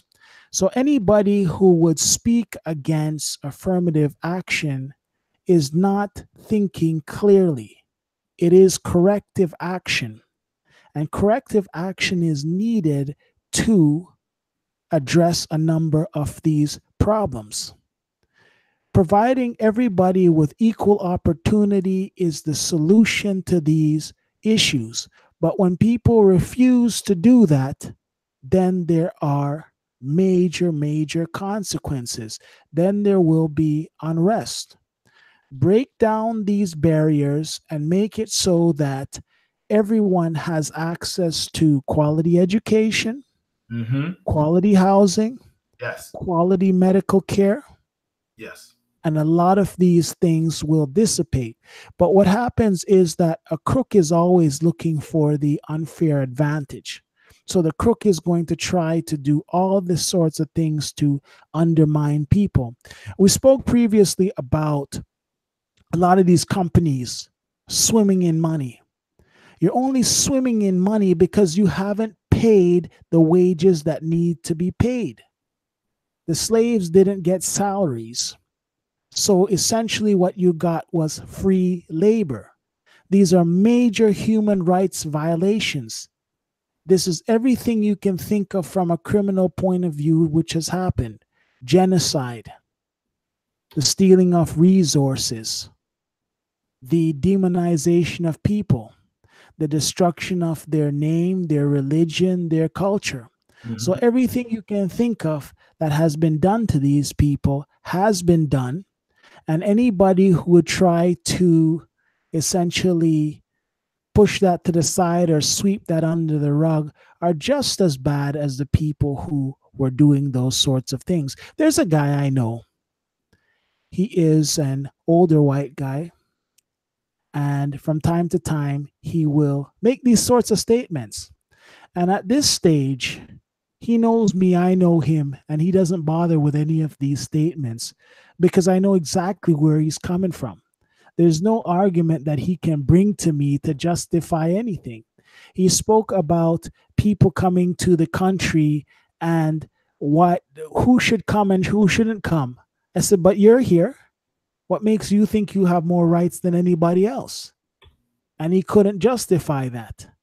I said to him, what makes you think that you are able to benefit from things that other people haven't gotten the benefit from? He couldn't justify that. So a lot of these conversations, generally, I don't get into this with everybody because I know that a lot of their speaking points are absolute garbage and they can't counter with anything. So they'll get hysterical. They'll run up and down. They'll make all sorts of noise. And after making all that noise, nothing has been solved. I know all the different arguments they're going to come with. I'll tell you some things, some strategies that people use. There's lie, deny, evade, omit, deflect. That's it. So when you look at the argument, it's that. Lie, deny, evade, omit, deflect. Let me ask you a question. This is related to Canada. Do you have thriving Black communities in Canada? So do you have organizations in Canada that are for some sort of nationhood, land? Now, I just became recently, I joined up and became a member of the BAIO. And Brother Hollabs, if you're out there, peace to you, brother. Love you. I just became their organization that's about the building of nationhood, land, and infrastructure as it relates to Black people. I had the privy or the experience of watching a live stream that he did one night with a brother who was breaking down on a graph how they're going to build homes, talking about, do you go with dome housing, water, how do you put the water in, how do you put the engineering in, and saying that every Black person that joins the BAIO, whatever their skill is, plumbing, engineering, they're going to be put to work to build this nation. If you are a brother like ourselves who have a YouTube channel and you are an information master, your job will be to put forth information. Whatever your skill set is, they want you to be a part. I got a chance to see some blueprints, to see some documentation that was legitimate. In Canada, is there a need in the Black community to say we need to build something for ourselves? Or do you just have Black people in Canada just basically capitulating and sort of, assimilating to the Canadian philosophy and ideology? What do you have to say about that? Okay, so they do have a number of Black organizations here. There is a Black-owned radio station. It's called, I can't even, it's only one. It is called, there was one that was called Flow 93.5, I believe, but that was sold. And then they have another one, 107 something another. I'm not too sure of the names, but it took them forever to get the permit to do that. It took them many, many, many years, decades to get their own black radio station. So those are some of the things that happen. You do have many blacks here who are just mouth. They don't do anything. They just talk. And you have many of them, whether they have academic qualification or not, many of them are very, very lazy. So you have a bunch of different types of people here. So it's important to recognize that not all are progressive and not all are willing to work towards a common goal. Many of them are out to see what they can get. So I'll give you the analogy of a man using his arms and hands to cut off his own feet. So you have people like that, which are pretty foolish over here. I'm not saying all, but you do have these organizations with a lot of clowns in there that essentially don't do anything. I like what you said, because we have organizations with clowns in America. You know, the more we talk about this, it seems like we're not too far from each other. Brother, you live in Toronto, Canada. I'm here in America in a place called California. And it seems like the more, like I said earlier, the more we think we're not the same because we live in different places, the more we talk, the more we find out that we have so many damn things in common. Ain't that a trip?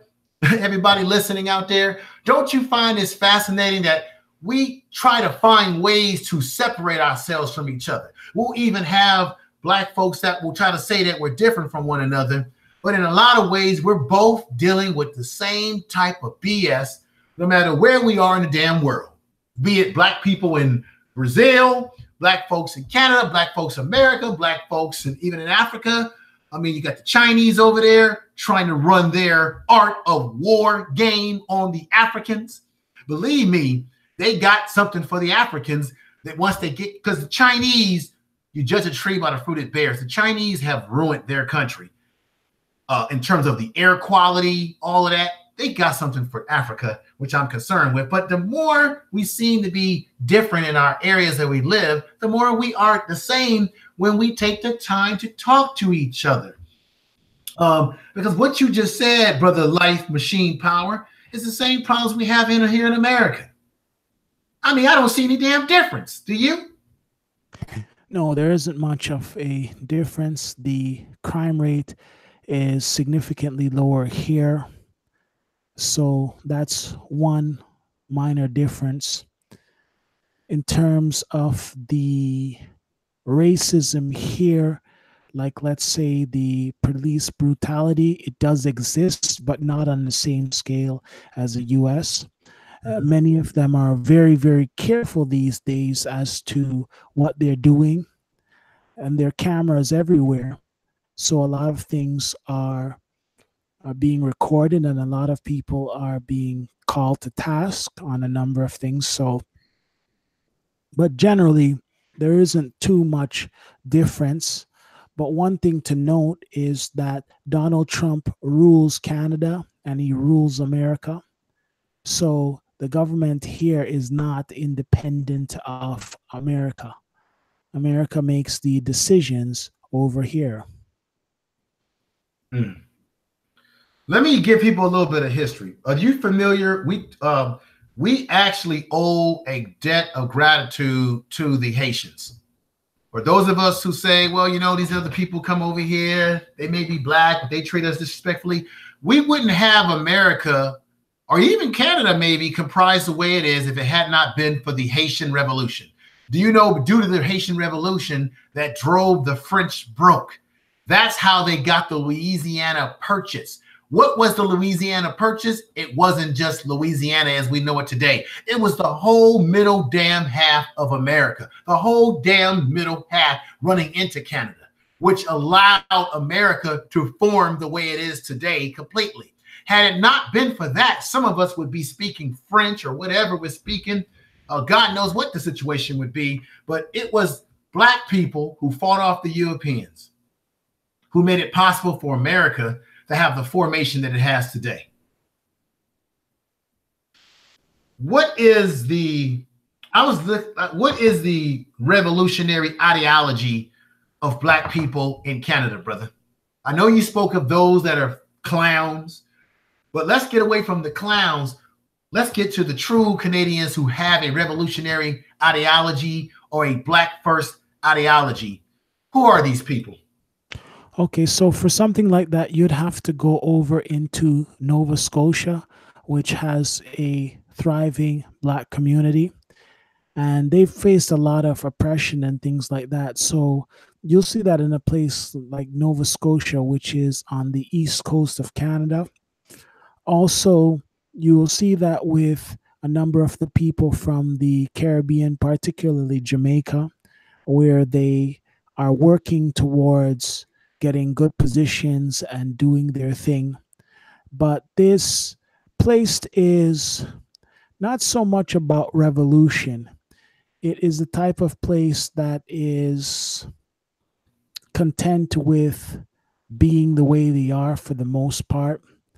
The people aren't openly aggressive, but they are very, very sneaky. Most of the people are like mosquitoes. So, you know, mosquitoes breed in stagnant water. So there's a lot of that occurs. But all in all, a lot of people are trying to fit in with the lifestyle here. And to some extent, it is detrimental to try and fit into certain things which aren't for you.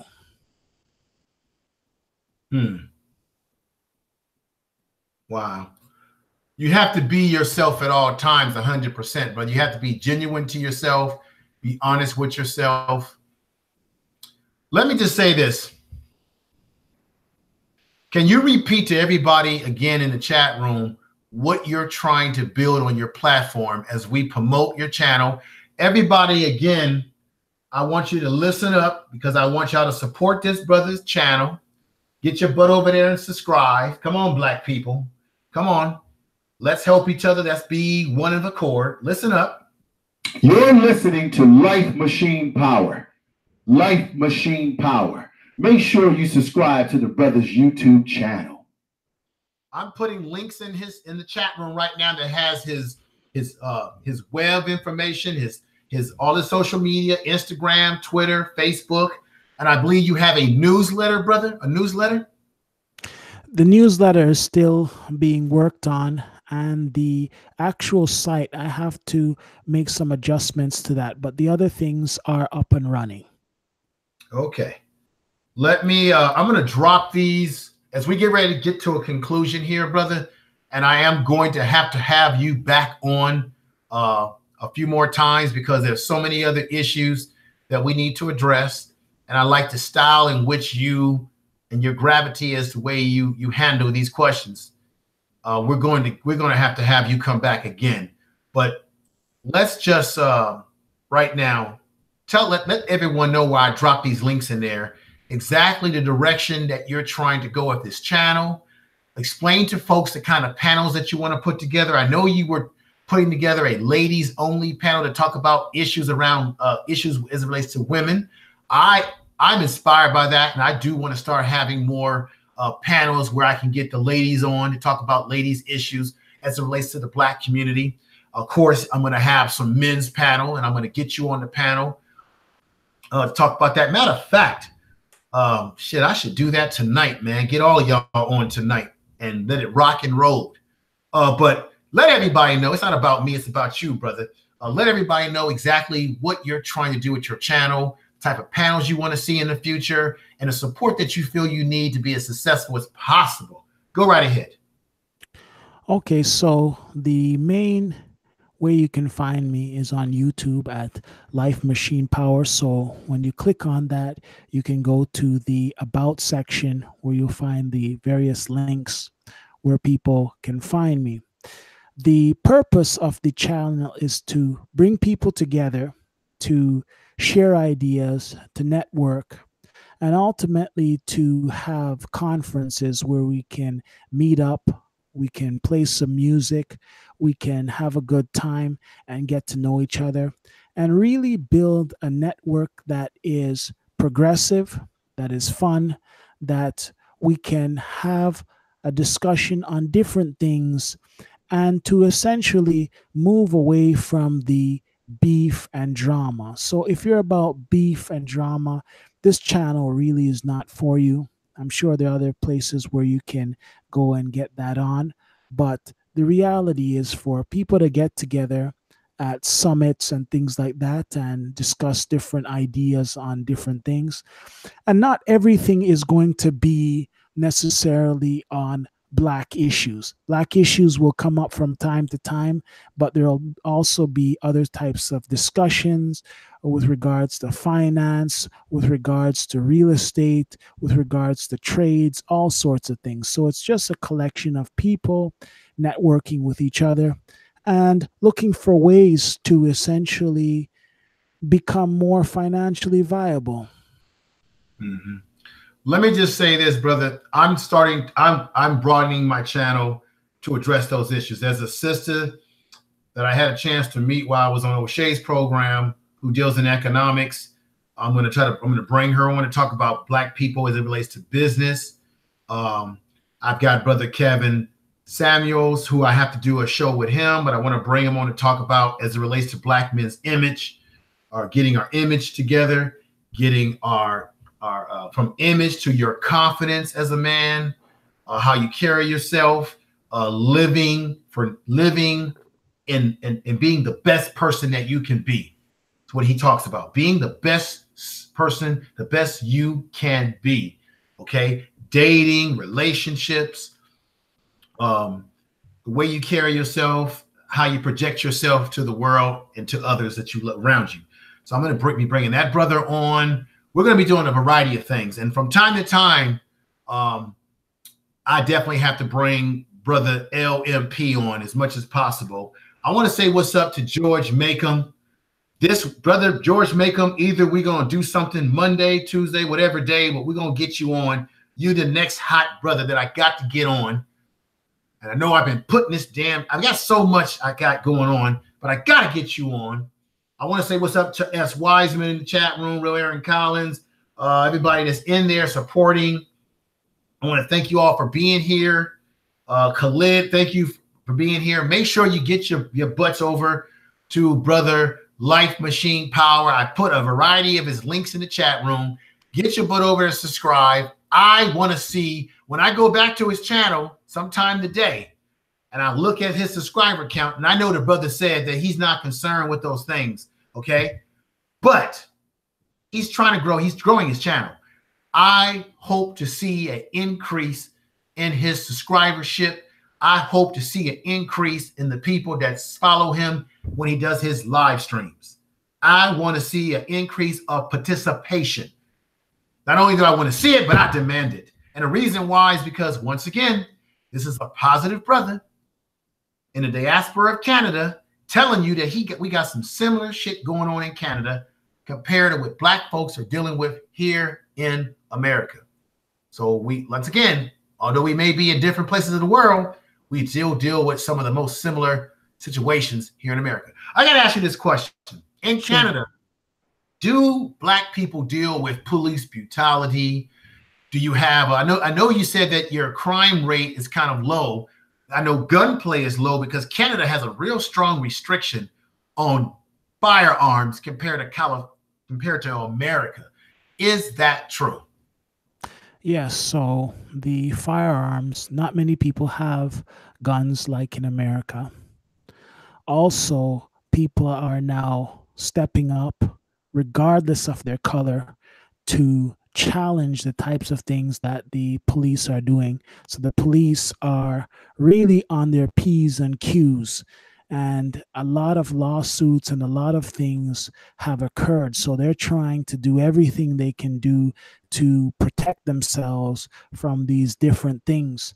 So they are trying to essentially cover themselves by trying to follow the rules now, because people are onto them. And it's not just blacks that are speaking up, it's whites, it's blacks, it's Indians, it's everybody. Everybody is now taking a stance because people are seeing the things that have gone wrong in the past, and people are uniting in terms of that. People are now, when they come around, people are now pulling out their cameras. People are now looking for ways in which they can get help. People are now speaking to people from a legal point of view. People are now becoming more aware of their rights, more aware of their responsibilities. And a lot of these guys, believe it or not, are very fearful for their jobs, because a lot of places aren't keeping them on if they're getting themselves into problems, because it ultimately affects the other people. You have some fools that are still out there denying all of these things. I'll give you a quick example.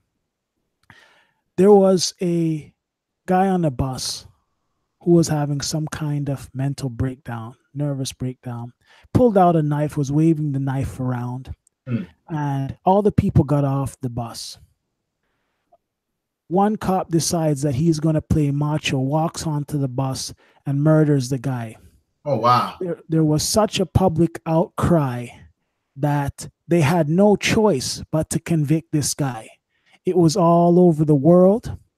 It was on all sorts of people's phones, phone cameras. It was everywhere. They had to convict that guy.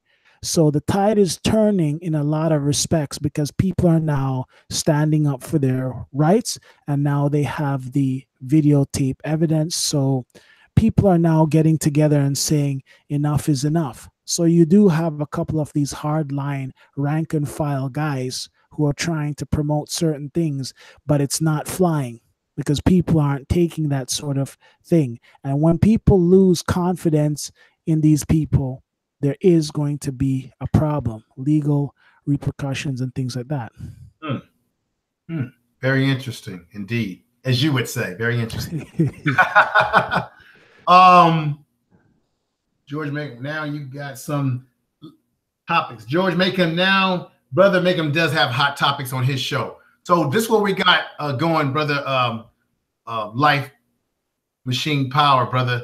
We're gonna have to bring you back on periodically to touch on other issues, to get the perspective that you bring, a very calm, very measured, to the point perspective. So you will be coming on here to contribute and giving your perspectives. We have to do this. This is necessary, and other brothers and sisters that I will be connecting with. And I've got to bring you on live streams that I will be having in the future to address any issues, but mainly solutions. Okay. Are you familiar with Booker T. Washington? I've heard of him. I haven't read any of his work. Booker T. Washington was a black man who believed that the way for black people to strive in America was to focus on economics. He felt that one of the skills that black people had is we knew agriculture.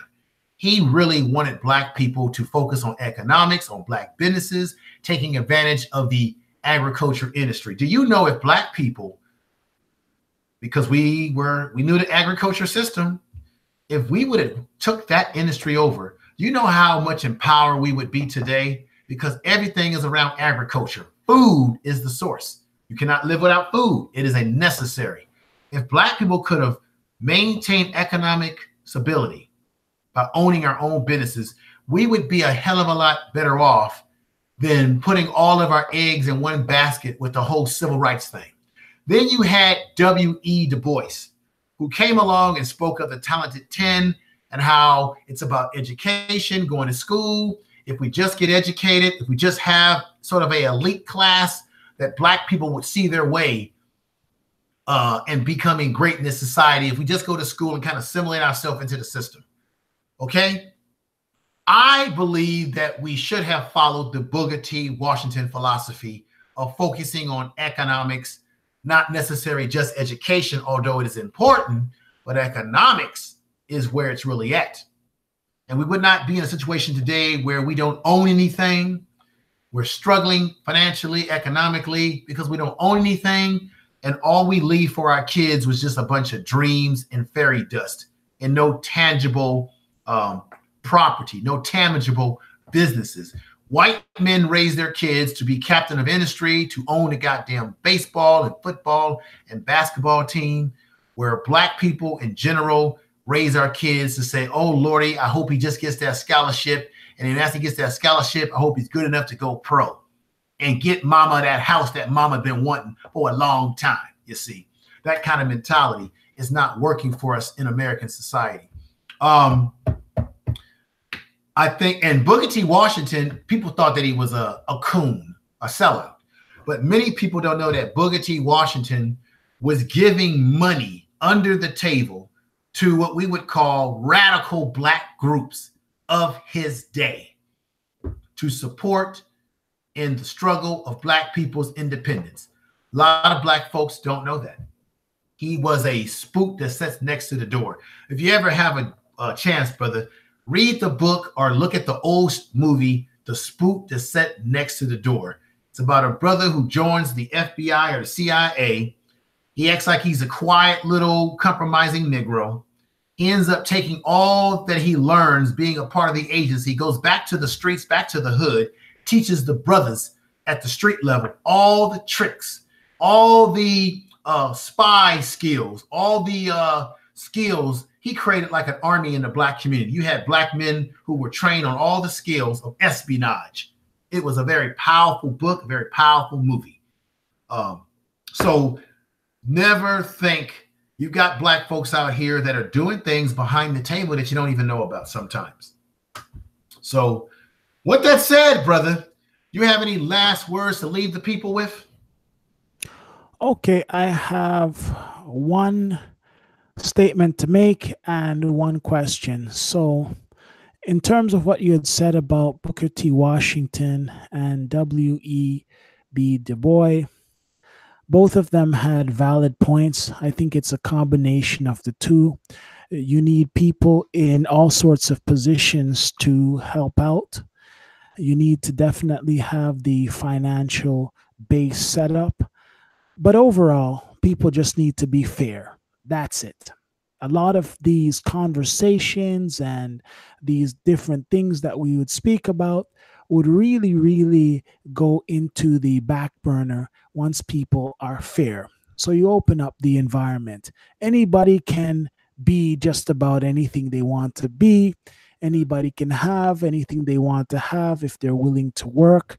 And to take away the notion of because your color is this, you're that. So if people can get through those ideas and realize that here it is, we have to live with one another because this type of clash living is no good for anybody. If we can work together, regardless of our color or where we're from, we'll be just fine. But until that happens, there are going to be problems. And if people would just be open and have open conversations, I am looking to bring some people onto my channel that will have completely contrary views from myself. I'm looking to get people from different communities to speak on a number of issues because it's important for people to get their ideas out there. And just like you said, we're in different places, but there are a lot of things that we do have in common. Now, the question is, where did you get that mixer thing that I see you pushing the knobs on? And how many brother, I ordered this mixer from Amazon, got a nice price on it. And I will talk to you. We'll talk privately. I want to talk to you about these items, but I also want to talk to you about setting up your broadcasting, podcasting system on speaker. Because right now, brother, as I was telling you earlier, I didn't get a chance to fire it up live, but as soon as I'm finished with this and come back this evening, I'm going to port this over to my speaker, which will also be ported over to iTunes, iHeart Podcasting. I'm going to port it over to Google Play Podcast and a few other, Spotify and a few other platforms that this goes on. It goes on Cloud Sound as well. So I'm going to port it over immediately. But if you were to have this system, you could literally record your interviews with people, and you could do it live and in person, live right now. I tried to use this on my computer, but the sound doesn't come out as well. So I have my tablet, and I'm able to download this to my tablet, hook up a little mic to it, and it comes through a lot crystal clear. And then I can simply use my board from speaker, my mix to create my sound effects and things of that nature.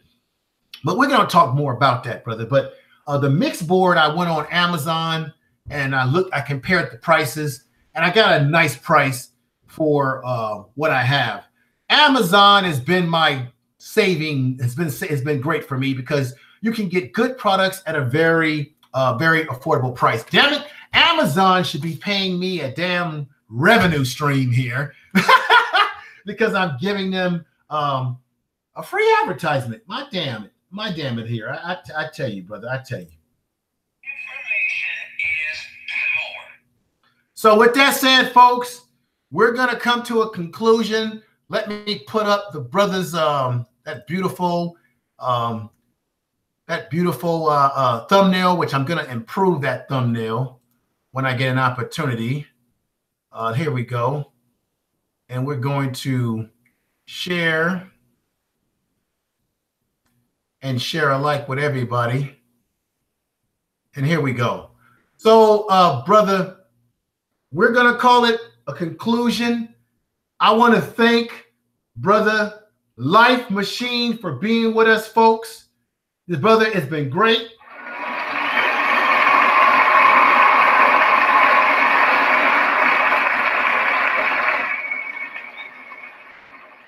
As I told you before, make sure that you subscribe to the brother's channel. It's very important. You're listening to Life Machine Power. Life Machine Power. Make sure you subscribe to the brother's YouTube channel. Thank you. Most definitely. And you know who I am.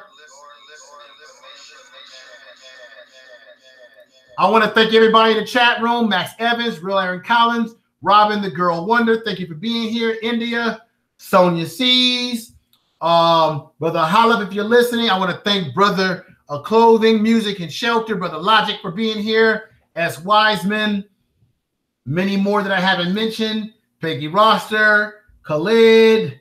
I'm pretty bad with names. I'm doing the best I can. Let's see. Sister Nicole Ali, Brother Life Machine. I'm going to get you connected with Sister Nicole so that you can get her on your platform. I think you're going to definitely appreciate the sister, and what she's about, what she represents. She's positive. She's intelligent. If I'm not mistaken, she is a scientist. Brother Cap, thank you for being here. It's good to see some of the friendly and familiar faces. And those that I can't make out your name fully, I'll simply send you some love in the chat room like so. Thank you for being here. Sister Ann, thank you for being here. Let me stroll up.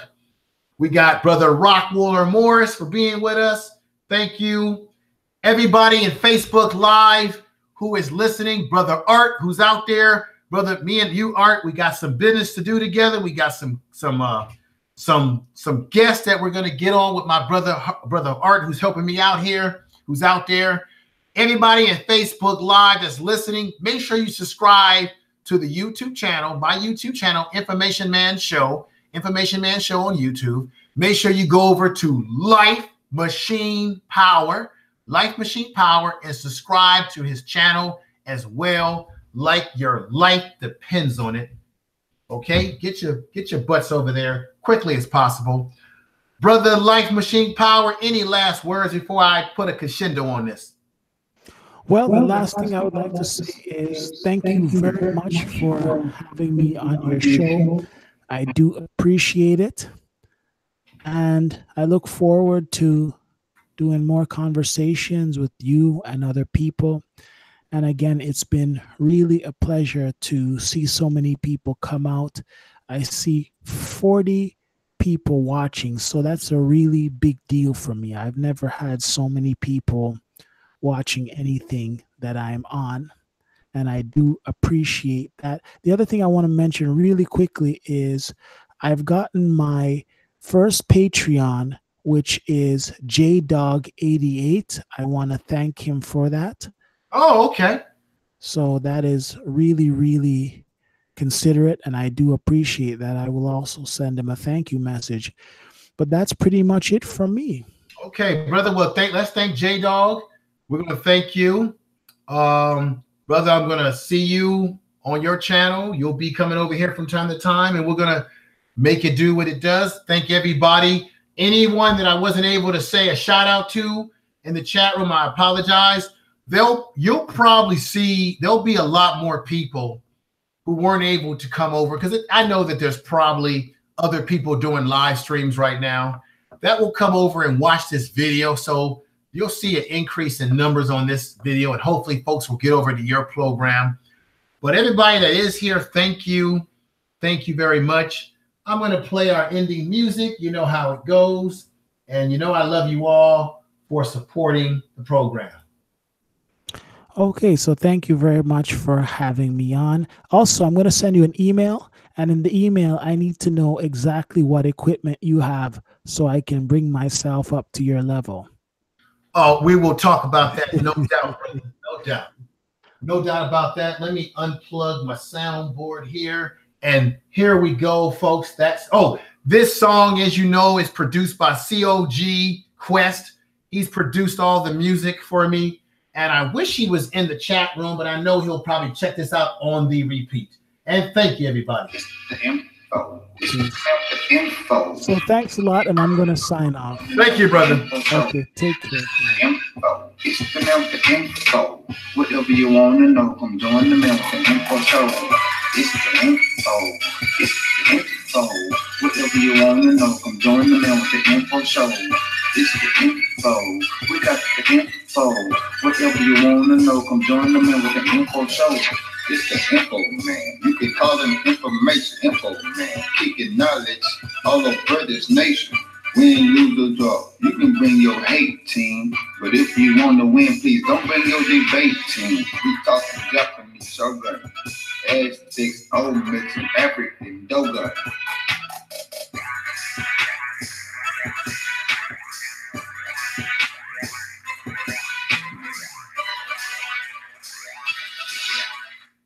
With that said, everybody, thank you for your support.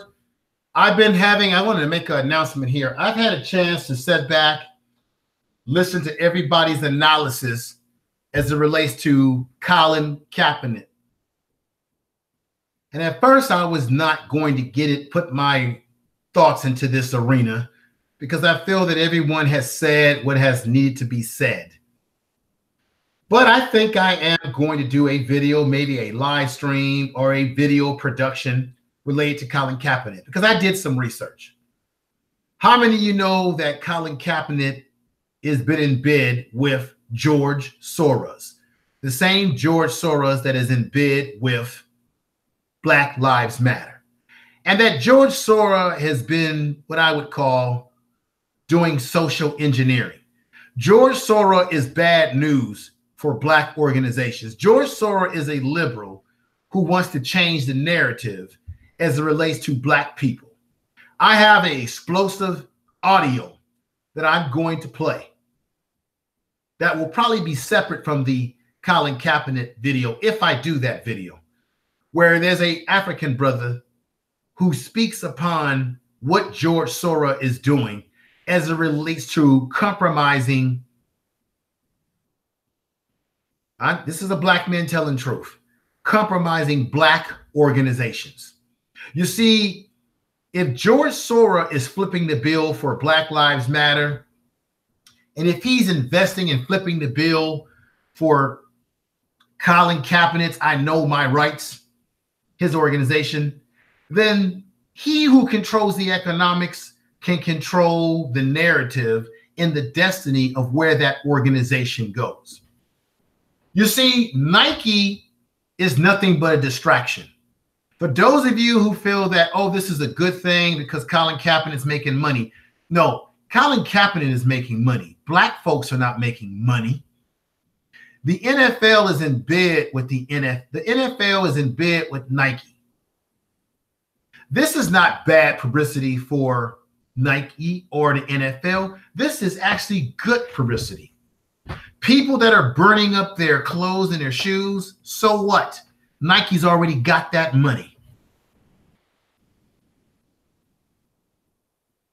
I'm going to say that Colin Kaepernick's initial situation as it relates to taking a knee has been compromised. I was listening to George Makem on the O'Shea show, and George Makem made great points. He said, what about Ed Reed? Ed Reed is a real black man who's lived the black experience, because there are some that don't think that Colin Kaepernick has lived the real black experience because he was raised by white people. I think he was adopted. What about Ed Reed? How many of us even talk about Ed Reed, who can't find a job in the NFL right now, who also was sort of, I don't say blackball, I say white ball, because it's white people who control this political and this sports system, not black people. Stop saying that word, blackball. Black people are not blackballing Colin Kaepernick. So let's think about the brother Ed Reed here, who's gotten lost in all of this as we celebrate Colin Kaepernick and his money he gets from Nike. And then if you look at the commercial, what was it in that commercial that was about police brutality towards black people?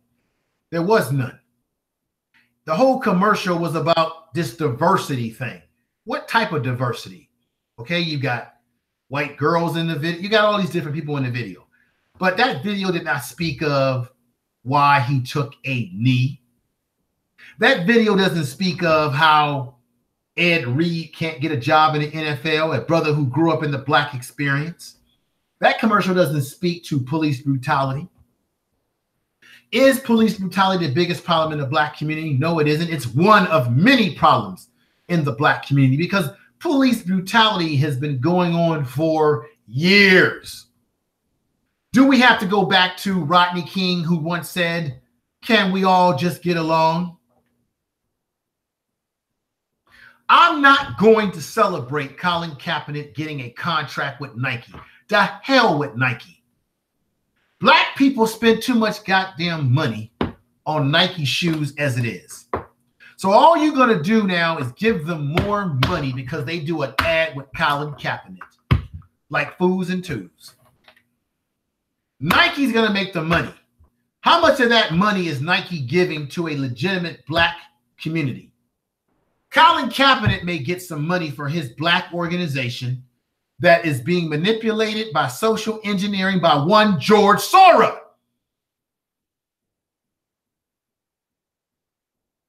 I know you're not going to like me. I know some of you who like Colin Kaepernick going to say, what is this Negro information man talking about?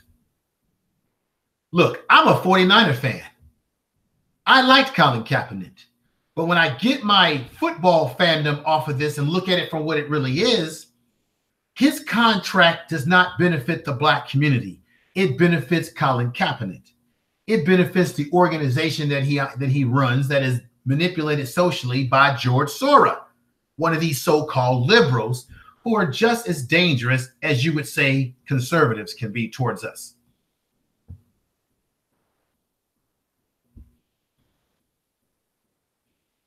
This commercial came out on the opening day of the NFL. Why? Because it was to bring buzz and eyeballs on the NFL. It was marketing. Don't be fooled by a marketing ad to be in place of real revolution. Are we in a moment? Is this a movement or a moment?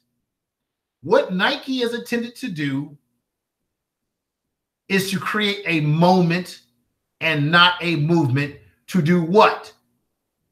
To water down the movement to just being a moment in time and saying this is how much it's worth.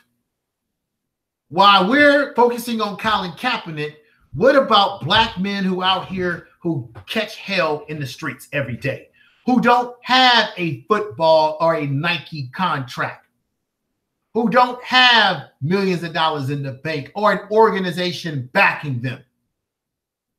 Let's not be fools and twos and let's not be bamboozled by the commercial and the Nike gesture and the distraction of one Donald Trump who's talking about that commercial. Those are distractions. Pull a rabbit out of the hat. Abracadabra, zoop kazam. The trick and fairy is on you, black folks. Yes, it is. Wake up. Let this be a lesson that black folks need to be codified. We've got to stop cooning, book guessing, bookmaking, for the